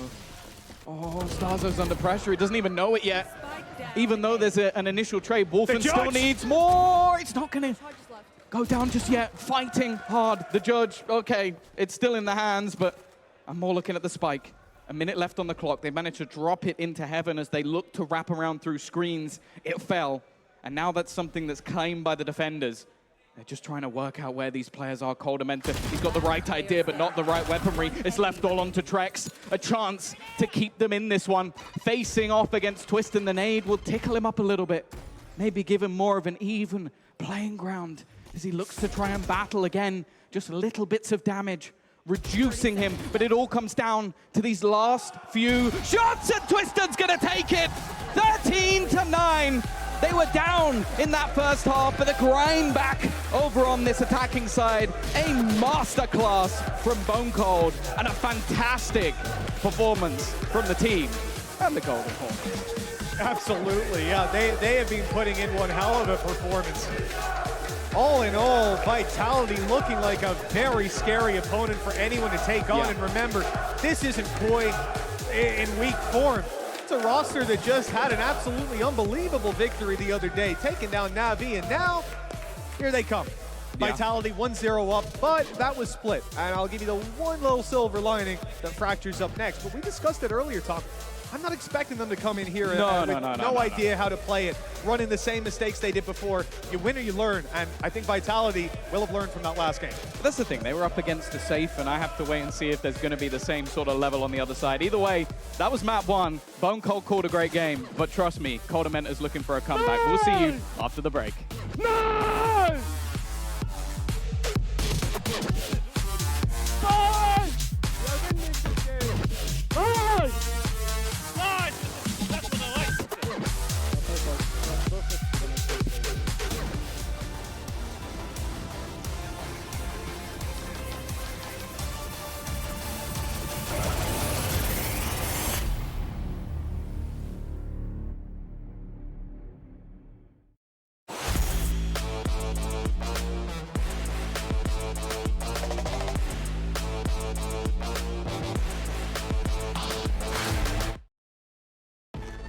Zero distraction.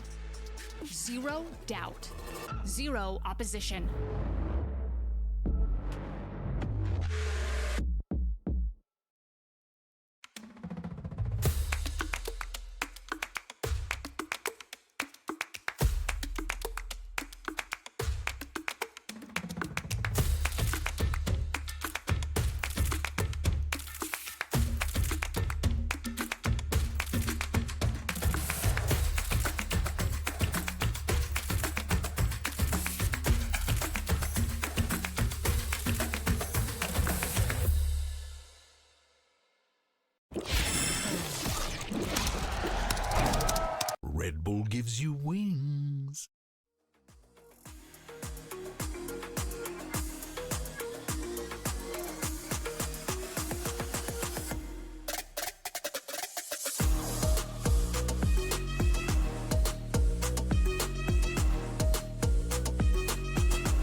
Team Vitality, they continue their win streak with this one against KOI on Split. I'm your host, Yingsu, and I'm back here with Zesht and Ender. I think the first half is what we expected it to be more closer and back and forth, but the second half, Ender, it was all Vitality. That was rough. KOI could not figure out an answer to the A hit, right? Which I think most people should know is coming with how these double duelist comps love to play. It's so much easier to take the A side. I think a lot of times when you're not playing double duelist, you'll run into problems actually running out through A main onto site, whether it's Killjoy or Cypher utility. It's very miserable with the left, right, the high, the low. So often you'll have to take Heaven control. But we saw many times on both halves, actually, those duelists using their movement dive abilities to go through main, up to Heaven, or even deeper onto site. And yet, KOI never tried to fight forward and push them off those angles early on in the round. It didn't work that well, let's put it that way. You know what I liked the much, particularly when we talked about that second off that you just mentioned? Vitality is really good to see that the diversity of executes work. What do I mean by that? It's very simple in the sense that you have a nice mid lurks from time to time, which then work either in information on the rotation of the enemy or even abusing it in the sense that you can change sides with that. I liked it a lot. I think it was Tom highlighting that quite a bunch of times with the great calling of BONECOLD, and I think towards the end of the second half, that made a difference. Yeah, the one thing that is always constant on those A hits is the Cypher throwing the double cages, right? To block off main, to block off ramp. And really, there's no other way to flush an Opper off of that angle, apart from the Omen Paranoia, right? Which you can only use once in a round. So I actually thought it was a big miss that KOI weren't able to get an Operator online earlier into the game. I think there was a hero rifle purchased on the Jet maybe in like the 4th or 5th round that actually delayed the op coming in for a couple more. And then we saw immediately once an operator was purchased, it was instantly finding value in main. So I think that may have been a slight issue for them, again, because I think what they needed to do, what KOI absolutely had to get on their defense was to fight forward in A main with an operator with early breach concusses instead of how they were playing, which was much further back, saving that concuss to try and catch those players coming out when the smokes dropped. Too little too late, wasn't it, by the time they did manage to get their hands on one. I think we were talking about, it was a bit weird that BONECOLD was on the Omen, Destrian went on it, but Ender, I felt like he shut me up with this play in round 9. Oh yeah, I mean, this is just a sweet reaction because this round is just going to explode, right? And it comes off of a pick in mid. As the B players rotate off when Sheydos gets this kill, they are able to hit the neural theft, and there's only Cypher on A. It's a 4 versus 3, it's really a 4 versus 1 on this site, but Destrian's Omenal back onto site over on A is actually able to snipe this raise out of the sky, I believe. Instantly converts the round for Vitality in a half that wasn't all theirs. Stealing away that round was huge. And I think props besides that great reaction to ceNder overall on that A side. He was a great anchor for that side. Obviously, Cypher, classic tripwire stuff, but most importantly, he was moving around and still his presence was annoying enough for the side of KOI to be like, we need to check him, we need to clear him. Found a kill on ramp and made it even tougher, and that's what we've seen from round to round. I like a good Cypher. Yeah, I mean, earlier we saw Safe, who was kind of proving himself to be one of the top duelist players in this league. But I think coming into this, we have a lot of great duelists. The Chamber meta is dead. Jet is here once again. And Twisten and Wolfen,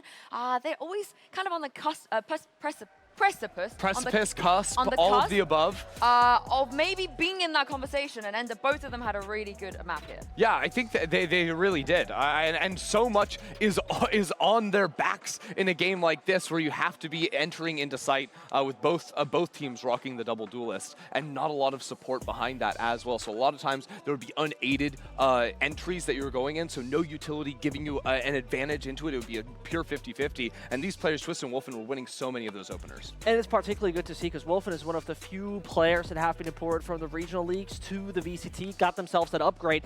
And in that first game versus Na'Vi, that KOI obviously won, he was not too dominant. Even when he had his comfort pick in the duelist role, also playing that Killjoy there, it was not like, oh my god, this is the Bulgarian player of the century, basically. No, only of the week. Pardon, we haven't done it for next week yet. I'm sorry. I didn't you can't just assume that he's going to win Bulgarian in the play of the week every week. But I was convinced by him this time. That's what I want to say. Yeah, he did definitely look good. I just saw, what was Twisten's first death percentage there? I think 4.8% or something like that. Gross. That is obscene. That is obscene for the role that he was playing. And we've shown a lot of great player reaction, coach reaction. We had Vlad yesterday, I think, like hitting the table until the camera went out of sight. But none of them, I feel like, compared to Barber, the OG keyboard smasher of EMEA. I'm not sure if any keyboards were smashed yes. A here, strat breakdown. Look at him, look at him. but he's so animated. I love him. I think when he's really emotional, he is basically our EMEA owner to a certain extent. He is really upset, and that's what I love about him.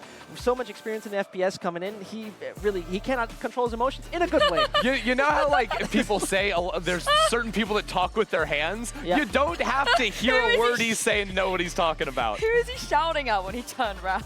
Everyone, the wall, the system, society. The game.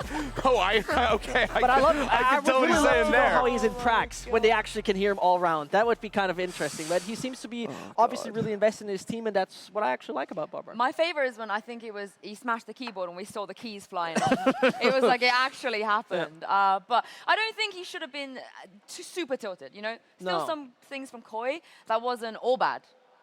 Yeah, I mean, especially the first half. I think, no, their attacking side did look pretty solid, all things considered. Even that round that Destrian was able to steal away, they played that so well up until that point where he's able to find those kills. I just think that this was, again, we've seen a couple times this week, there's like one key mistake or one key, like, hole, I think, in the game plan of a team, and it causes one half to look super lopsided. For KOI, that was fighting the lack of forward fighting in A main. Moving over to Fracture as our next map, Vitality, the early scouting on their attack was not there, and it caused the defensive pushes to punish them really heavily. So it is about adapting week to week, finding those holes as they come through. And it felt like a little bit that we saw a few issues here and there from starxo on his role, but maybe it's going to be better this time around. Well, we saw a bit of a tech pause there in the first map, and I have an update for you guys at home, so you know why we had the pause and what actions we have taken since. It is coming here. Now, KOI reported a potential bug on one of Breach's utilities that did not affect a raise crouching in a corner. This was the 7-5 round on the spike site in B, round 12. We checked the VOD and determined that it did not have a significant impact on the round and resumed play. So this is to everyone that was worrying or curious about what was happening. Or had to listen to Mitch and Tom waffle for way too long. Yeah. I mean, you were writing on Tom on the desk, telling us how great he looked and everything, and like Tom how looks much you great. were loving him. I love Tom. Yeah, and now you're gonna slag him off in front of everyone. Absolutely. I mean, it was mostly Mitch talking. See, I love pauses because I just get to go in Twitch chat, you know, and have a good time. Type resident sleeper, veg. Oh, we stay away from that. No. There's plenty of that too, don't worry. Well, before we head into the next map, let's check out the AIM Lab warm-ups. We have Twisten here showing you guys why he is one of the best at what he does. Although I will say, only 2 shorty kills in the last map. If he wants to break records, his personal record is 3 on a map, and the world record is 6 on a map, so he's 3 away from that. Do you think he has a routine in AIM Labs to work on the shorty play? Because I think that would really help him elevate his... Elevate, yeah. Elevate. I need help elevating my English, apparently. It would help him elevate his shorty play. We had that conversation. Does he need to elevate it, though? I mean, he hasn't gotten 6 in a game, so... Yeah, that's true, That's weak sauce. I think, honestly, though, when we maybe joke about it a little, but the people who play shorty, like, as their job, definitely have a different awareness of the game. And you saw it, like the double smoke play that he did. He had a rifle, but he made it like that. He made it a safe kill. I love that. It was 1 bullet, though. It was 1 bullet in his rifle, to be fair. Still. Yeah. And Still, based. He had to buy the shorty before the round to make it possible. Decision. I think there was one time where he got a Bucky, a shorty, and a judge kill in one game. I can't remember if that was Twisten. That's my Twisten. Yeah, that was kind of fun.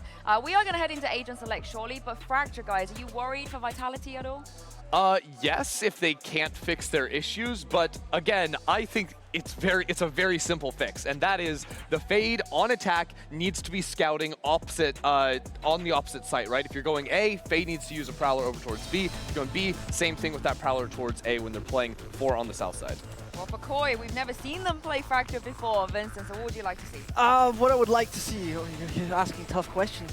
I mean, I'm obviously a big fan of double controller, honestly, on this map, because I think it really helps you a lot with rolling out room very early and making your opponent uncomfortable. There's good old Breach. I think that is always a thumbs up from ENDER. But we also see Twisten on the race, whilst on the other side, there's Kolda obviously coming in with the Brimstone. Yeah, I think Cypher is one that's a little bit more unique on this map. We have seen it a little bit, but typically I'm a huge fan of the Killjoy nowadays after the changes to Breach. Like, it's so hard to actually stop that ultimate from coming in. And Fracture, it comes down to all of these monstrous ultimates. Vitality of 5 ults that are just round changing on that side. So playing on the attack side as well, it's about farming orbs up, especially on your Breach and your Killjoy to make those easy BXX. And it's Wolfen's debut on Cypher after how he performed on Jet on the last map. Right. I kind of wanted to see him play something like that again, but Cypher? I think still, as he liked to play Sentinels a lot, even though he didn't play it officials, I'm a fan of him. Well, Double Duelist Fracture is a little bit too deep in the sauce for me. Yeah, well, he is our Bulgarian Player of the Week for a reason, so Congrats. I have full faith in him, Mitch, and Tom. What do you make of this? Well, Tom, I have to say, when it comes to some of these agent selects, they can surprise me. But seeing Wolfen swap off the Jet is a real surprise to me. He played unreal. Yeah, I think it's just what they need within their composition. Exactly. And that's the thing I am liking about this KOI roster is it's like, okay, yeah, you're good at this, but trexx is a better Raze than you are Raze, so we're going to use our strengths. And that's the thing. They've got a lot of flexible players. I don't know necessarily if Wolfen is going to be the most flexible right now, but he's going to be someone that gets there. Now, playing a Cypher, though, is a very, very, very different role. Like, even to playing a Killjoy. Killjoy has, like, easier sort of utility to almost like, okay, I'm going to place this here, I pop this here, whereas you have to be very good at playing around your own utility. So I'm very excited to see how this is going to go, and I'm very excited to see starxo playing a Sky, because that gives me the ultimate sort of flashbacks to some of the best games he ever had. Well, I got to say, MVPs are going to be a big conversation after this series. I don't know who it's going to go to, but I know who it should go to, and that's Stevie, our man down there hyping up the crowd. He's been doing a fantastic job. Not his job. He just saw Mike, picked it up, ran with it, and we love it. Couple seconds left till we jump on into this map, and we are excited to get this one going. Time to kick it off on Fracture. Lots of questions to be asked and to be answered. As we come into this, though, Tom, I mean, look, all eyes are going to be on Wolfen to start. This man swapping rolls out. I want to see if he can deliver that same performance, and I would be shocked if he does. This is a nerf of an agent. That just puts pressure on the rest of the team to deliver. Already one map down, but now it's time to move on to the map that KOI chose. And this is pressure. They're going for an upper side pinch already. This is just Vitality almost looking to just punch them straight into the ground. They've almost just got back on the server. The spike's down, and they're already struggling with just 2 players remaining. Well, at least that orb's being taken by ceNder. Another as he finds his life cut short. We'll end up with KOI in a 2 versus 3, winnable in a pistol round for sure. Tough when they're fighting back out there. And to be honest, with time on the clock, refreshing up that Sky Flash might not be a bad idea. It's about to come online, and now a much more dangerous push. But they're playing anti-flash. Oh, in fact, it was a fake. Nice. I like it. You know they're going to be ready for it. They know who they're up against. What agent's still alive? They try to throw in a little bit of a curveball, but it certainly doesn't work. No, I really like this, though, from Vitality. One of the things they struggled with on this map when they were playing up against Liquid was the sheer pacing of what Liquid were doing. They were fighting aggressively for all map control. They were losing the majority of openers and basically just pressuring them around the map. So it's almost got to the point of if you can't beat them, join them. They have gone for the exact same strat, pushing aggressively, using the small amounts of utility they have to get those opening picks and dropping the spike as well. That was just the icing on the cake. Well, the 1-0 for Vitality, a little bit of aggression early on. Not expected to see the same thing this time. You know, they're up against pistols. You don't want to go barreling through and ending up even just conceding control. Vitality have, I mean, a fairly standard approach to this. They're holding arcade, holding main with 2, and then playing retake on A. You know, if you're on that site when they come for a push, full utility thrown your way, you're going to be in a lot of trouble. I think they're just avoiding being able to be surrounded, being able to be overwhelmed, giving themselves fallbacks. This time, BONECOLD didn't have a fallback, but he does have a player right behind him. Well, I was going to say they might not expect it. That flash confirms, and he's going to give up the control, well handled by KOI. Yeah, this is looking like the sort of old FPX buys, where you basically got yourself a couple of rifles and also got yourself a few flashes. Yeah, a couple of pistols. So that's the thing, there's risk here for Vitality. If they get swarmed by some of the players, okay, sure, they have some extra shields, but it's not that much of an advantage if you're coming up against the majority of the opposition. And right now, they managed to get an afterplant going in onto this A site. This is actually a very good position for KOI when they invested barely anything into this round. Yeah, Vitality wanted to fight on B. They had 3 players, as we said, a retake of A main they would fight for. Any part of this map. The only place they were leaving basically for free was drop. MOLSI, no. He's coming down under. The timing is perfect as well. ceNder has actually got this. He shifted on the rope the whole way. And had he gone fast, they'd have seen him, no doubt. His teammates need to buy time, but in a round like this where you have so little to work with, this could be the difference maker. That unexpected flank, the nade down, just to slow it, and there it is! ceNder, he's caught, dealt with. Twisten and MOLSI now the last 2 alive, and they're just stuck. They don't know where to go, who to fight. And by the time they eventually do, there's no time left. This round is won out by KOI with pistols and some absolutely incredible calling. Yeah, we spoke about it in the last map. We hyped up BONECOLD, but it was just that late flank coming through from starxo, just being able to put the nail in the coffin. The fact is, though, the rest of the players on the side were doing an incredible job themselves. They found the gap, they made it work, and that's sort of the gamble. Like, you have those couple of rifles, you have yourself just pistols on the other players. Well, then when it comes to a retake where the time is against you, you rush a little bit, you get caught out, and, well, frustration for one, elation for the other. It is not a round Vitality we're expecting to lose. Yeah, I think we could see that Bar pretty happy about that one. The let's goes being let loose immediately. Vitality not going to concede, though. As we said, that buy that they play with the pistols, there's weaknesses to it. Yeah. For example, MOLSI couldn't hold drop. He couldn't fight it. He had a ghost.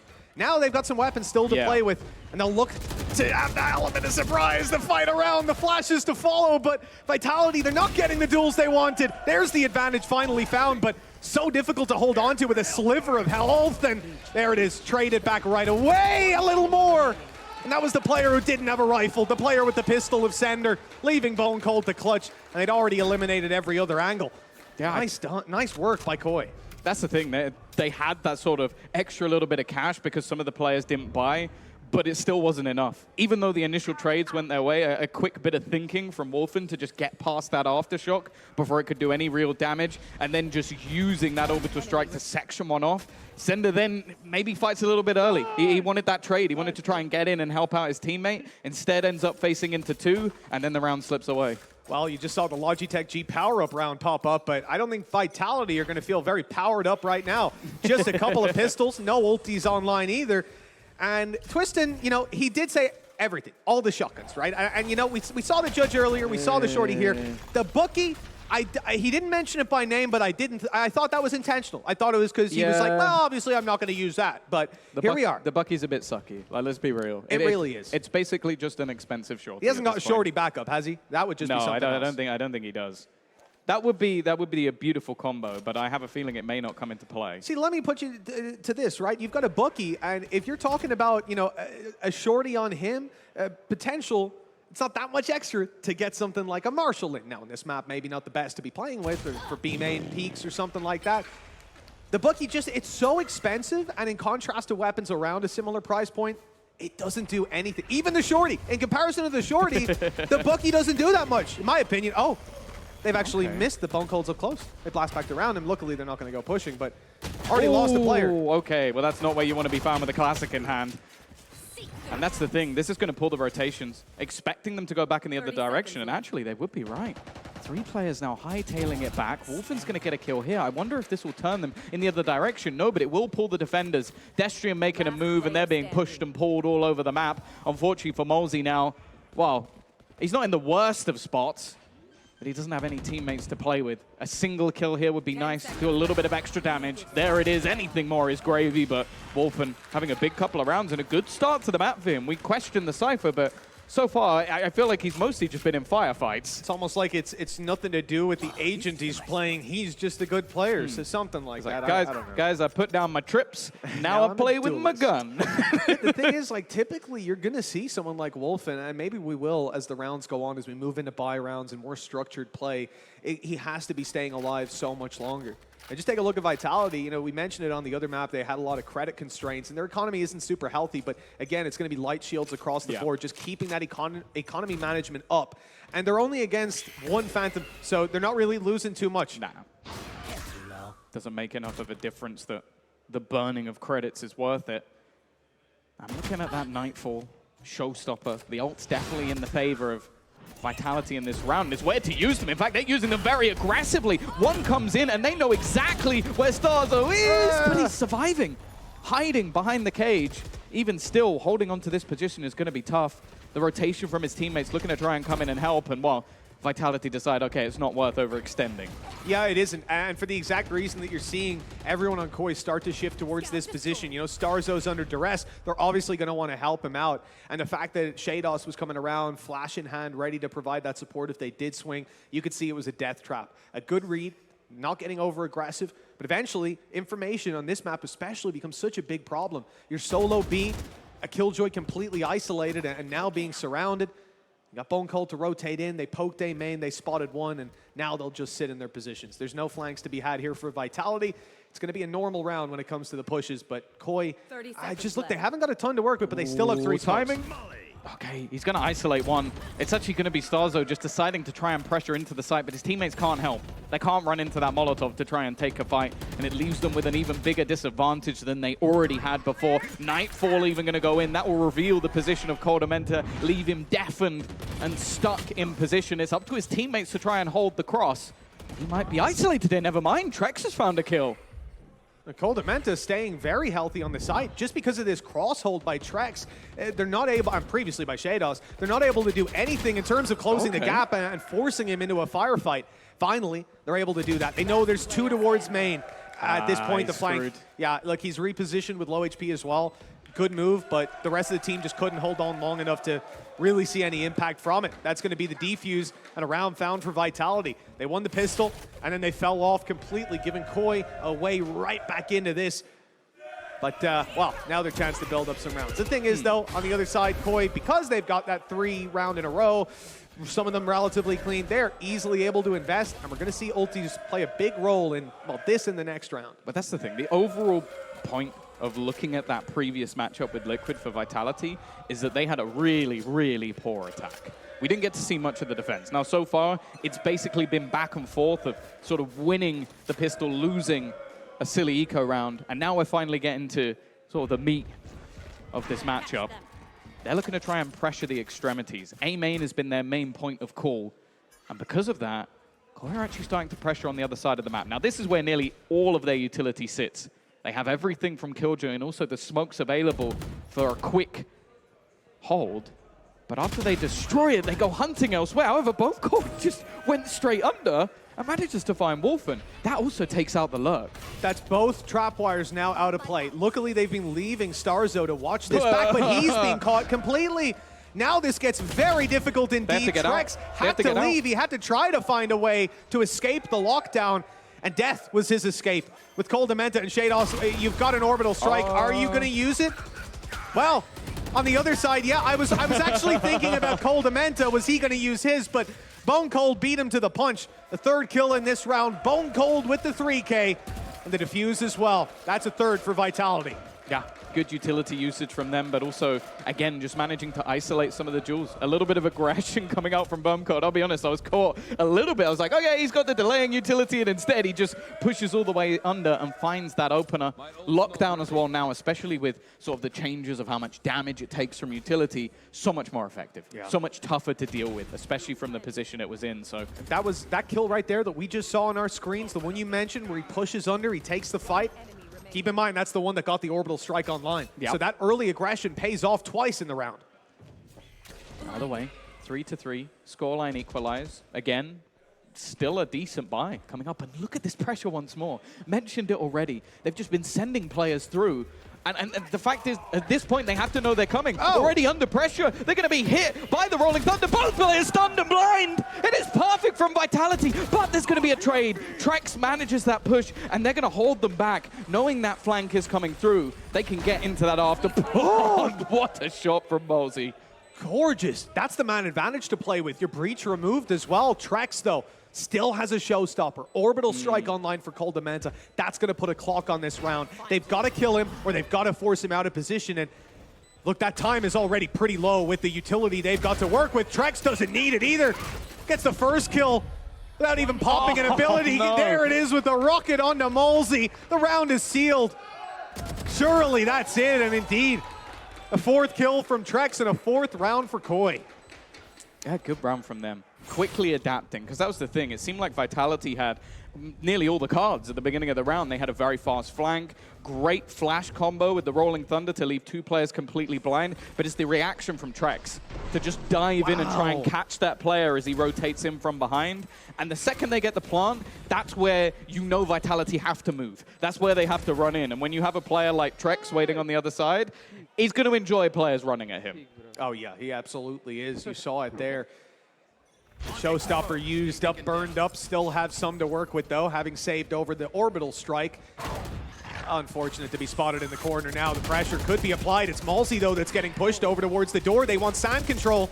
Sees, doesn't find anything. Those players quickly falling back after spotting so many targets on the other side.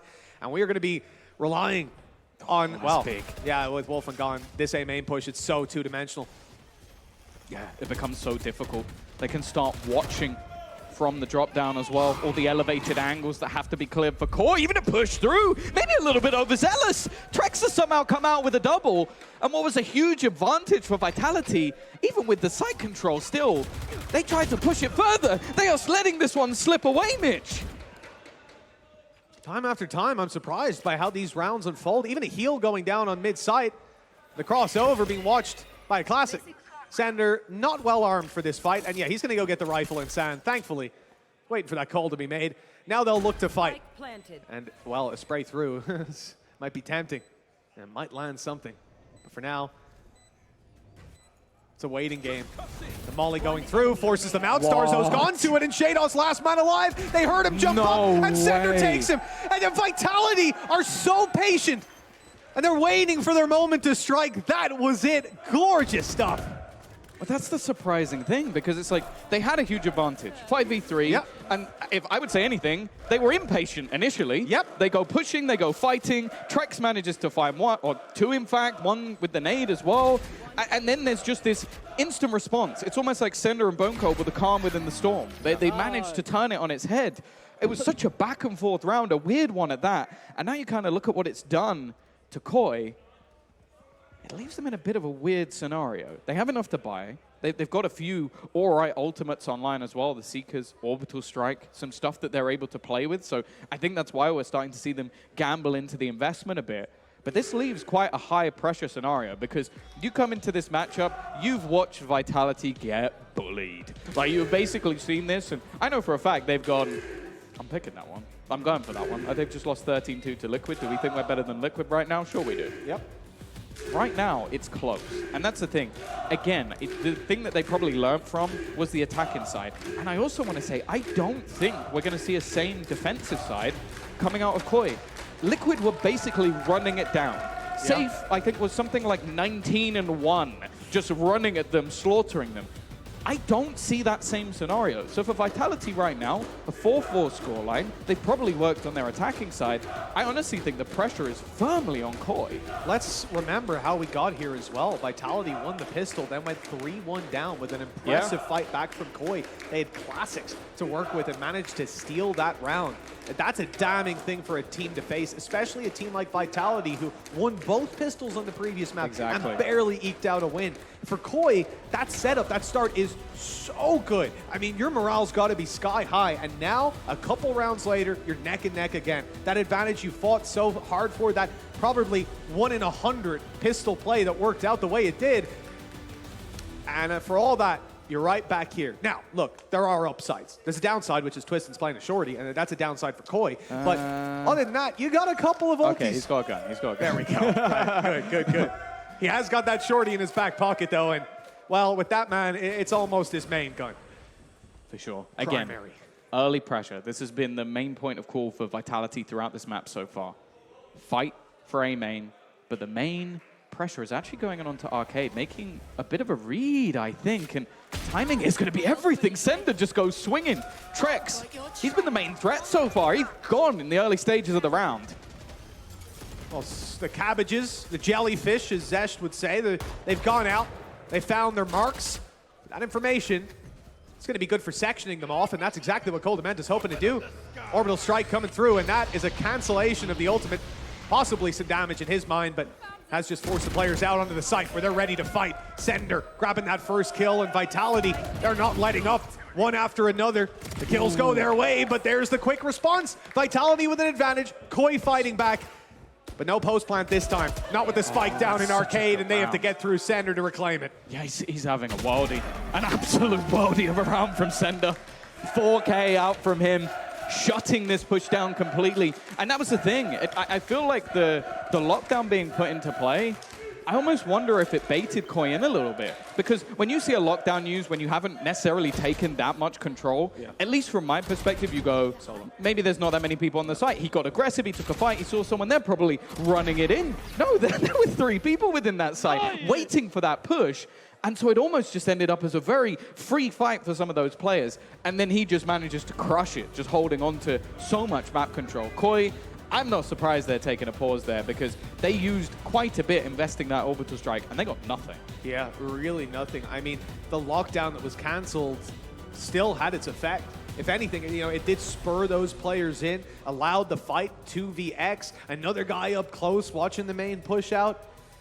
Every part of that was so well handled, and those are the moments where Vitality should be under the most pressure, where they should be making mistakes, where players are thinking, I've just been hit by an orbital strike, our lockdown is out, I need to move, I have to do something. And in this scenario, the something is move to the teammates that are close by, that are ready to fight together, and take on that push. Not many teams will come to that response, and when they do, not many teams will execute it well. Vitality seem to just have the answers consistently. Every time, there's something to fight back for. Well, once again, early presence in towards that A site. They initially had ceNder set up alone. They put a lot of faith in this man, and for good reason. He's been playing very, very well for someone that has the majority of players going his direction. Obviously, this time a lower buy, so maybe a slight pace change. Wolfen on that lurk. He's going to go for the fight, but there is a guardian angel for the man claiming the orb. And now the rest of the team, well, they're going to be heard taking one of their own. Destrian's already going to throw in a little bit of utility just to slow them down. Vitality's response here on A is to push up on main, but they're going to be way too late to the party if KOI do decide to commit this. I wonder if they're just claiming the orbs to deny the ability of KOI to claim the orbs. Because that's a common thing you're going to do in those sort of low buy rounds is let's get as many orbs as we can. Well, they've already got minimum 2. But that's the thing as well, like, from your perspective as a defender, I think it makes a lot of sense to do that. Not only to deny KOI, but those orbs are now much easier to fight for, right? The only risk is you run into multiple players, but once you have your support there, like when they pushed A main, there were 3 people there. One was a breach as well. Like, you always have this level of support to play with. Now for KOI, that stun is perfect. That's going to stop anything in A main. Smokes have cleared off the site. That reveal is good, but nothing comes of it.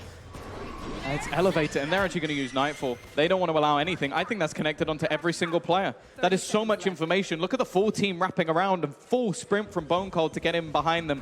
A seize as well, a nade in combination is going to deny the plant, and well, there's absolutely nothing to be had in this round. A single kill for starxo, but a superb play coming out of Vitality. Sure, it cost them an ult, but it's 100% worth it. You gotta love the snades, man. That seize nade out of MOLSI and Twisten, it hits perfectly. It stops the plant, and from that point, the round is very much over. Now, there wasn't a lot that they were up against, but you can imagine if they have to push out to try and deny that, or they have to play the retake, now the pistols have a lot more weight behind them. They have a lot more to play with. Instead, it very much comes down to a massacre while they scramble for the spike. 6 rounds on the board for Vitality, a team that started this 3-1 down. This is an unbelievable first half out of this team, even despite a terrible hiccup to start it. Oh, this is pacey. Again, it just seems like they're pressuring map control consistently, and then just quickly they smoked him off. Yeah, they're quickly adapting, moving around the map, and ceNder, he's only going to get himself one. But now they have the information. This could be a rough one for BONECOLD, stuck after being pinged up. But instead, they're going to start rotating. They've got the information that there was only one player over on that B side of the map, but I think they'll know won't last long. I don't know if starxo is waiting to play. They're going across the rope and everything. I mean, they've got traps, but it could be outside EMEA. A big risk coming into play here, but it certainly has worked out for now. They've repositioned. They're looking to come on in through BONECOLD, and they're clearing it. Okay. Winning the fight as well. That's the sight for them. A bit of a risk, especially as he was the solo player defending that site. Rolling Thunder will actually to hit the players trying to rotate back in, and there's still a trip to watch for MOLSI as well, so he's not going to be able to get past that without any sort of surprise. Flash out, Wolfen. Now able to see yet again. He's holding this control, and this is an essential kill. They're back down to a 3v3. They've lost control in main. He's looking for it. No. Showstopper not landed. That's a disaster. MOLSI's walked out with 3. What? Oh, they know exactly where he is right at the last second. How does MOLSI get away with that? The worst thing is, I'm pretty sure he breaks a trip, right? He breaks a trip on the way back through, and no one watches. No one pays any attention to that position. So he gets a free kill onto Sheydos, who's waiting in main, then manages to dodge a showstopper, and then headshot the next player through the door. I don't know how he survived even the first step of that, let alone the next 3. Utterly gobsmacked by what I've just witnessed, and thank you. We will need a replay. He's completely unaware. They know it, but they know he's there at this point. I'll deal with him. Showstopper in. He jumped over it almost, like out of the way. I think the corner I think it was, saved his life. No, I think it was actually a pop flash from Destrian that blinds him as he goes through. He was blind with the showstopper. So I think there was a second. Destrian just snaps back, pops the flash, I think you're and right. that saves his life. I think you're right. Man's a master with utility. And again, you see these moments where Vitality should be pressured, where they should be making mistakes, and they don't. They never seem to.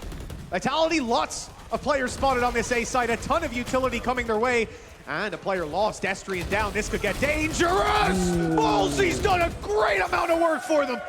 Keeping the advantage now with BONECOLD trading back the Odin out of Twisten. My man's doing this.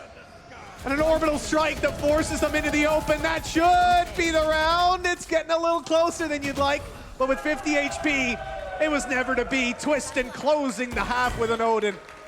8 rounds for Vitality, what very well could have been a much bigger number on their side. Remember, they won the pistol, went down 3-1, and their opponents only managed 1 round from that point forward. Yeah, and again, you have to give credit to just some of the players on the other side. MOLSI having 2 massively impactful rounds. He gets a single kill there, and it could have easily traded out. Instead, he gets 2. BONECOLD instantly swings out of the smoke, and they're able to just trade that one home.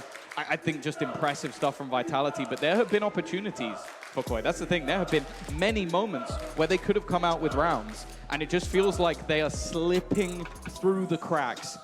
And Vitality are pouncing on every single one. Yeah, every opportunity is capitalized. And to be honest, they're finding opportunities. Like you said, you know, the showstopper coming in, dodging out on 2 players, a guy that should know he's there, not realizing, like, Vitality are being...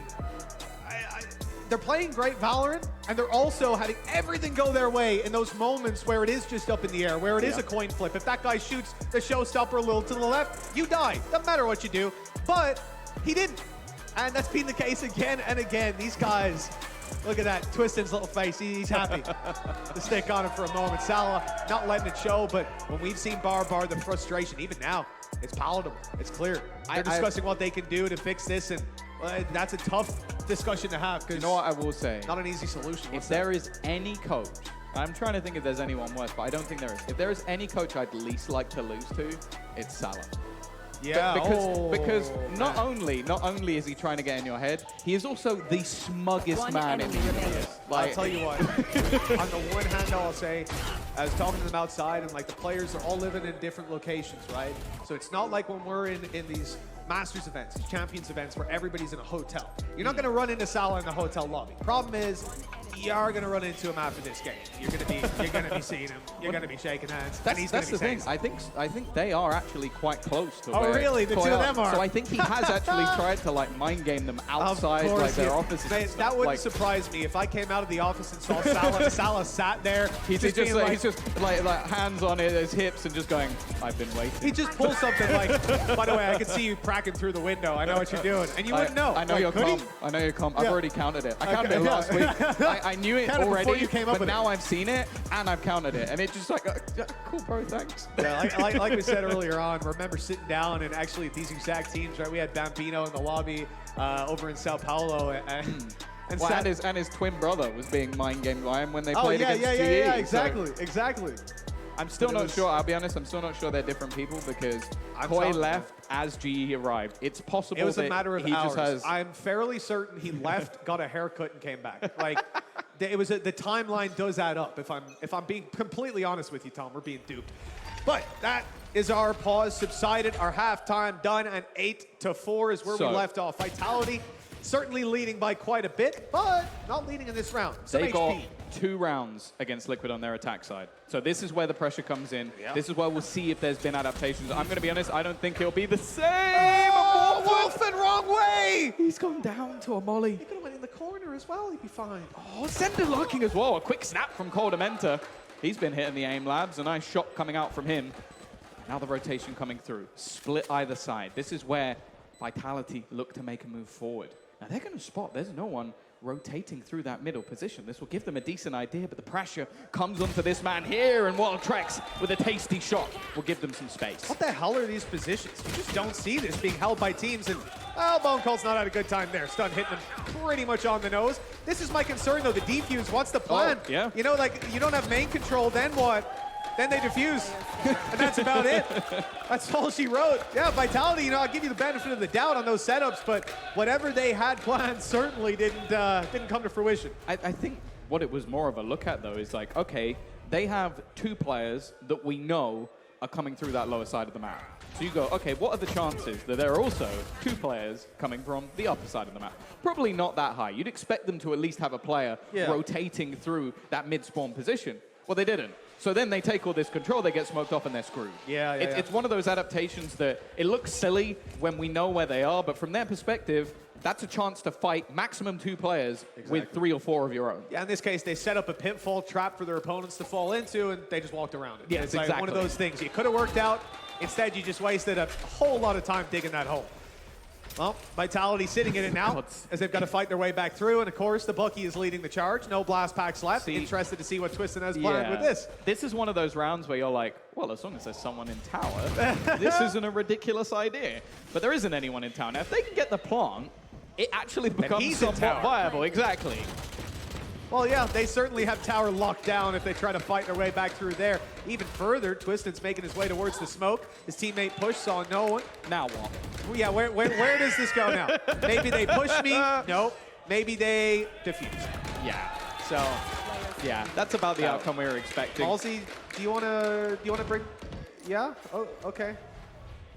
You know, he gets an extra sheriff, obviously getting the plant down, so it's in not the light really shields. that much of a problem. 8-6 though.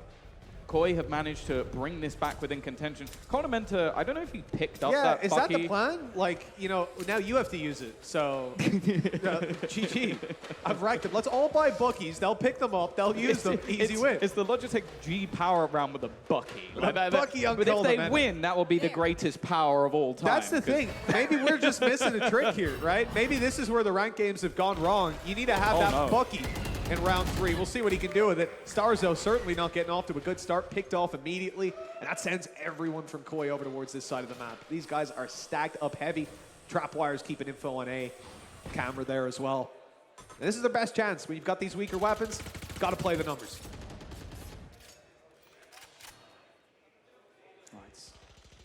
A re-aggression being attempted from trexx. He's the man to watch in this sort of round, although Wolfen does actually manage to get rid of Twisten. It was for space, and now trexx still up above in the tower. This is something they need to clear. They need to fight, and in the meantime, ceNder has evened things up. BONECOLD even pressuring, but trexx is still fighting. Finally, he will hit the deck, but this is given space to koldamenta with a Bucky. The perfect weapon for this position, for this angle. Uh-oh. He knows there's a player up there. He goes in the distance, and there it is! A Logitech G power-up round indeed. koldamenta double killing it to close it out, Tom. And, well, when you've got a bookie, they say you want to just hope there's someone up in heaven. Well, this time there were two, and that'll do it. Oh, man. I've never seen Twisten get a taste of his own medicine. It was literally a taste of his own bucky. His own bucky. that is pain, to say the least. And wow, it might be the Bucky Cup of the year so far in VCT. I bet they lost that round. There was silence and just Twisten going, my bad. No, I'm sorry, I blocked it. My bad. They just, it's like, did we just lose to him? That's a huge round though for KOI. Massive. Being able to win versus what was a full buy on one side while you had a Bucky, some pistols, and a single rifle, and the Bucky does the majority of the work. Stunned. This is wonderful, though. Just pure utility thrown in from KOI, leaving them stuck in the mud in the corner. And koldamenta, well, this time he doesn't want to play up close. He's got support from Wolfen. It is looking crispy, clean from the side of KOI. 8-8, scoreline leveled up. And now, well, if Vitality lose this next round, Mitch, I'm starting to worry because, as said, their attack was a bit stinky last time. Well, you know what, Tom, I got to say, it blew my mind here seeing koldamenta use the 300 IQ fake molly. Leaves him a little bit of a gap, entirely intentional, of course, so they push through into Wolfen and he can pick them off. Really, just a highbrow strategy, not something we see all too often, Tom. No. And, I think this might be the start of a new meta. Yeah, you've heard of a fake plant. Now here's a fake molly. A fake molly, exactly. He doesn't know he missed it. Little do they know. Little do they know. I think it's a good time for a timeout, though, for Vitality. Like, losing that first buy round. Okay, this last one doesn't matter so much, but you would have at least wanted to do a little bit of damage, make things a bit costly, which hasn't happened. And winning a bonus as cleanly as KOI did as well, their credits are going to be through the roof.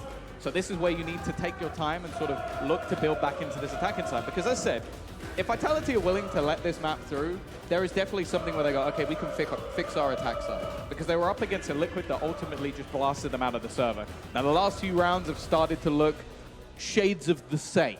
Sure. So now this is where I think Salah earns his money. A little bit of a team talk, and more. A little bit of a head massage.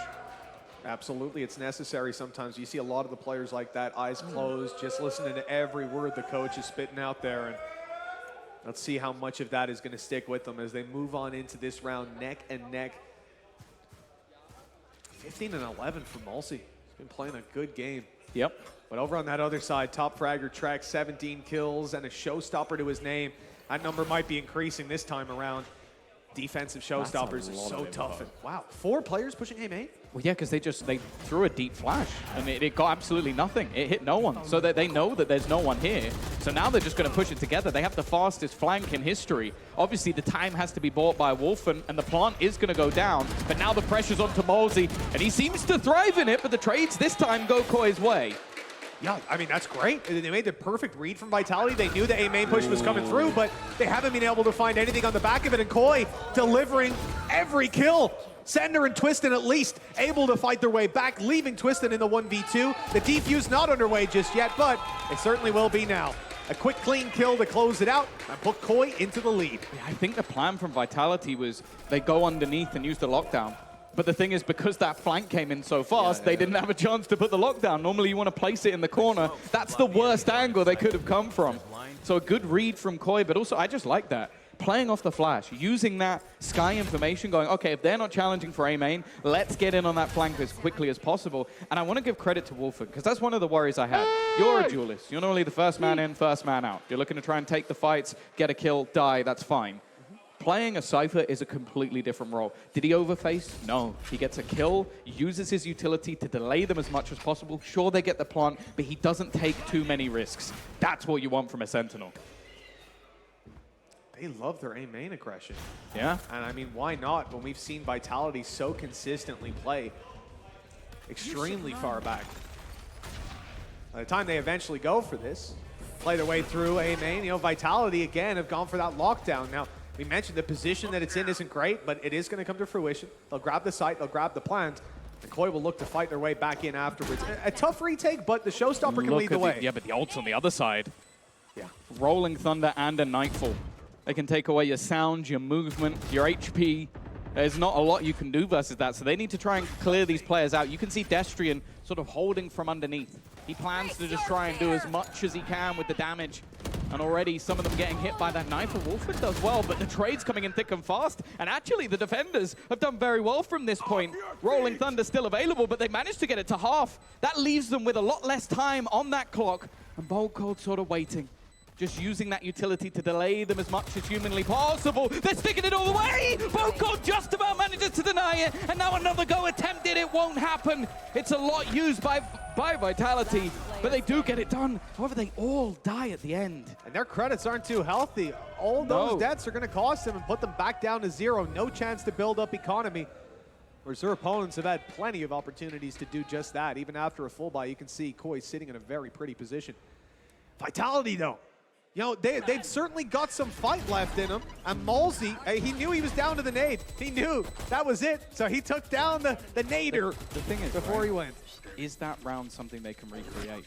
No. 3 ults. 1 to take the site, 2 in the post plant. Yeah. That's super heavy investment. Don't get me wrong, they've still got a couple of powerful ones left in their back pocket, but that's a cheese round. That's one you could do once every few.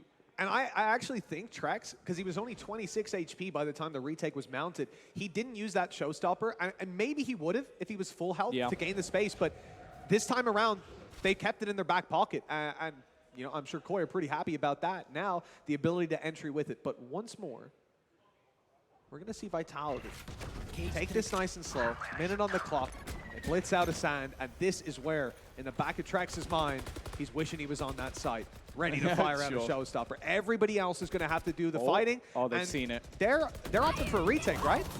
Oh, showstopper in straight away. It's aggressive from Twisten. He loses the fight. Not the start they were looking for.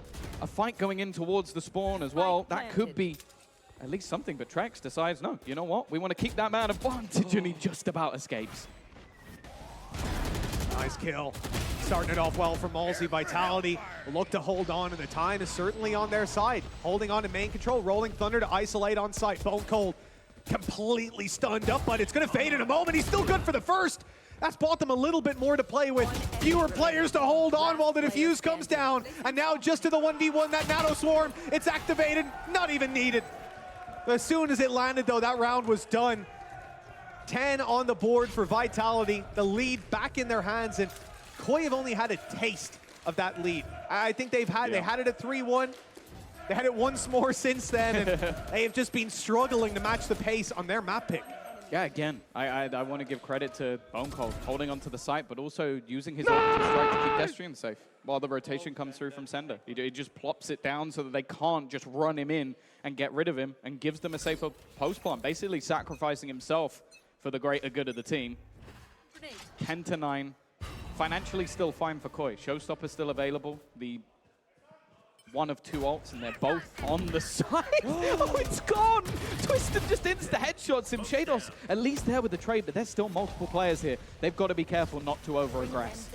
They burned a smoke to try to keep Vitality back, but KOI gonna have to fight with their weapons in hand instead. The utility doing nothing as Vitality walk right past it, trading on their way. Little over-aggressive from BONECOLD, but you got to throw in a surprise every now and then. The man advantage, though, has been given to KOI for it. Give me a corpse. And MOLSI, his impact has been unmatched. Give me a corpse. With a man disadvantage, still an awful lot to try and do. Destrian goes down, it's all onto MOLSI, but it's not gonna happen. Nice double peaks coming out from KOI. The back and forth in this map continues. Neither team able to string consistently, at least over these last few. And now at 10-10, again, we start to look at the money of Vitality. Those ults that we mentioned, those round winners, completely gone.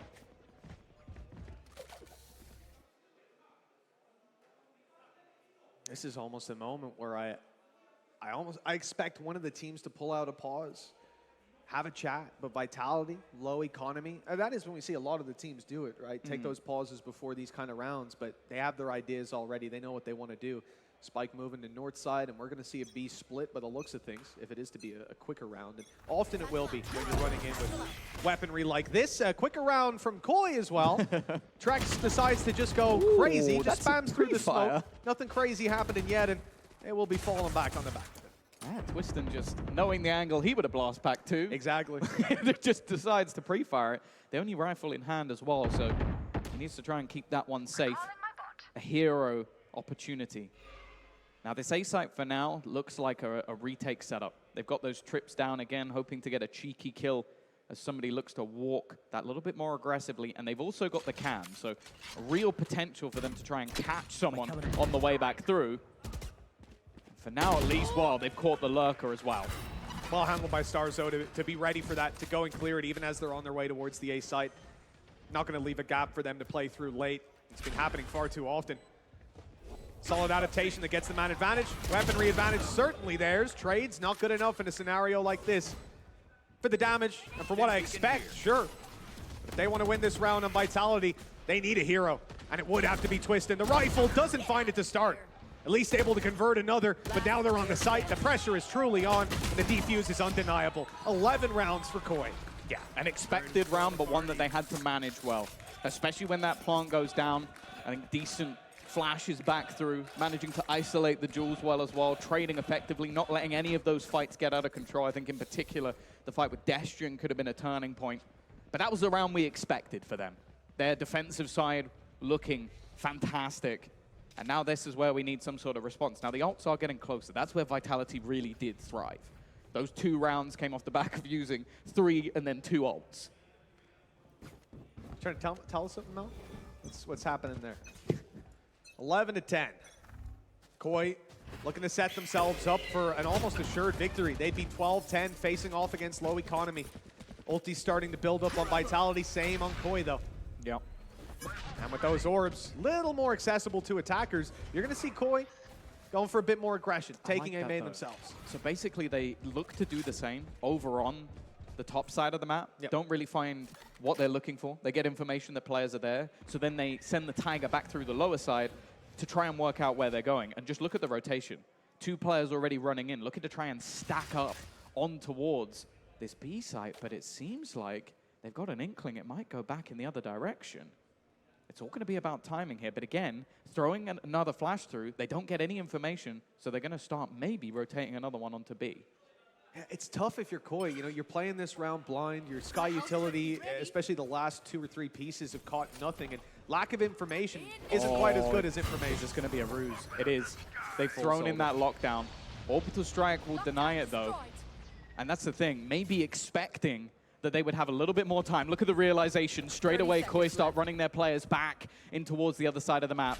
They have noticed that no one pushed forward with that utility, and now the execution comes. They're ready. BONECOLD has a little bit of an angle on that, and he's going to be able to take koldamenta through it. A mistake as they hastily threw down the smokes, and it's come back to cost them. But there's only 10 seconds left. MOLSI needs to make his way over. That stun could have ended the round. So could the nade. 9 HP, but the plant will come through. Teammates there to pick it up if it hadn't. And there you go. Guaranteed for Vitality at least. Twisten can now concede that more aggressive position, but he's not able to get out. The cost of getting the plant down, losing Twisten, but keeping a man advantage, keeping a rolling thunder. There's so much for Vitality to work with, and if you're KOI, you need to try and remove that. They'll do that with some aggression, some wall bangs coming through. There's the rolling thunder. It's going to be used on the defensive side to fight their way back. The return. Wolfen running it down through main. He wasn't caught. He's the lifeline of the team. He doesn't know. He doesn't know where he is, but he's about to, and there it is. His 3rd kill of the round. And a defuse most certainly found for KOI. Huge. A single kill coming up for Sheydos is enough for him to get the rolling thunder.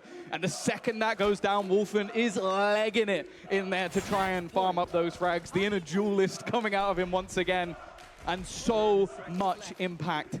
There was a real chance in this round for Vitality. They managed to play into what was not an empty site, but they got the openers in both cases. But again, there's a huge response for the side of KOI getting pumped up. And again, the Bulgarian player of the week is looking to reclaim it, maybe going into week number 2. Not a title I think is too heavily contested. A bit like Irish player of the week. All right, that wasn't necessary. Who is it? McNuggets this week. Who does he play for? Doesn't play anymore. He's retired. He retired. He let me down. What can I say? I was distraught when I got that message. You can't even use spin on this one because he's not in the wrong region. He's not a player. Yeah, he's not a player, and he's not here. He is Irish, though. Sure. Legally. Legally speaking, Tom. Sure. And you know what? In this case, I'll let you have it because it's irrelevant. Well, Barbar certainly having some words here. This is a timeout called by Team Vitality. 2 rounds. They've got to get both in a row. They've got 2 rounds on this attack. That's been the trouble for them, just finding anything. And that's the problem. They have had opportunities. They have, but the retakes coming in from KOI have been sublime. Even when they've had disadvantages, they've managed to just find their way back into these sites, get openers. Wolfen, we had our doubts about his Cypher.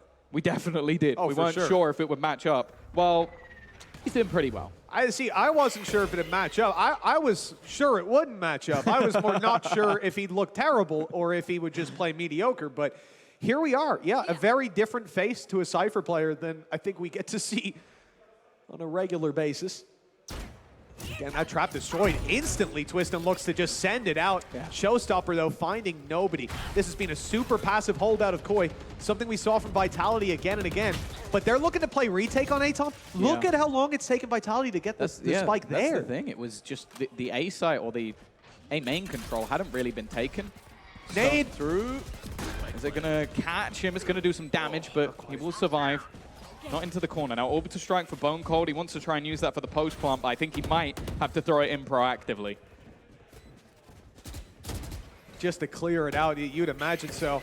Destrian under a lot of trouble. There's 3 players running him down.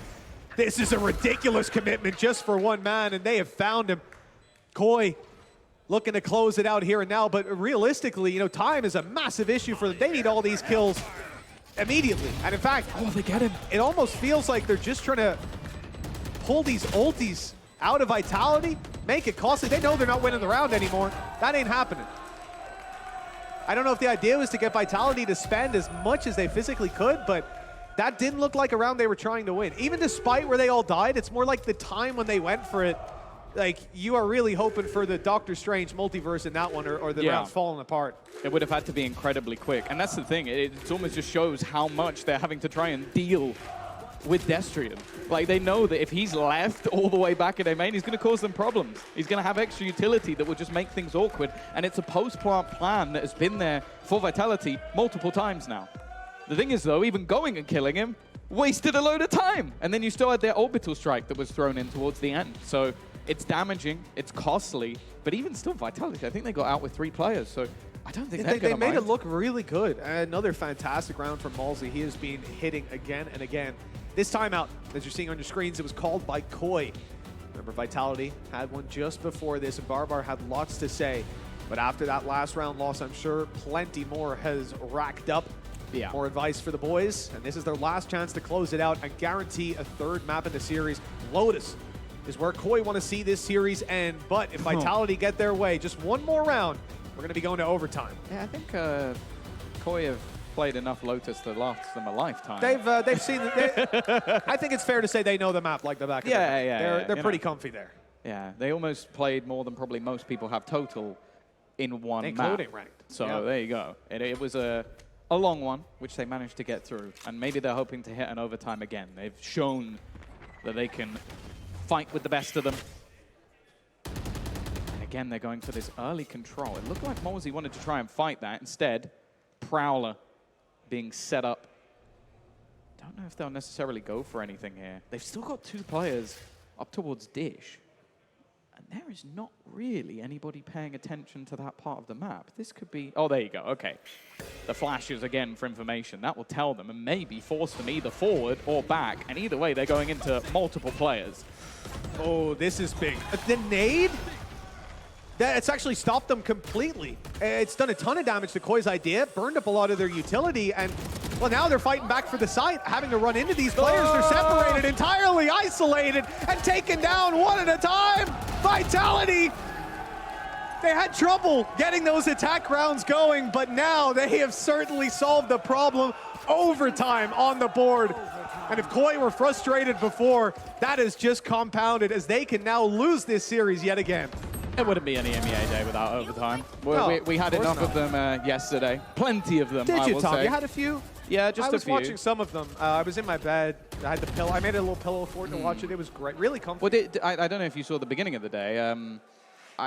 you know, there was a sleeping in the studio. Me and Bear kind of just. You guys never made it back last night? No, no. Oh, it's good to see you keep changing clothes here at least. To be honest though, some blankets, desk was pretty comfortable. Like it looks too bad. The chairs, very comfortable, I would say. There you go. So, you know, it could have been worse. Could have been worse. Got up bright and early today.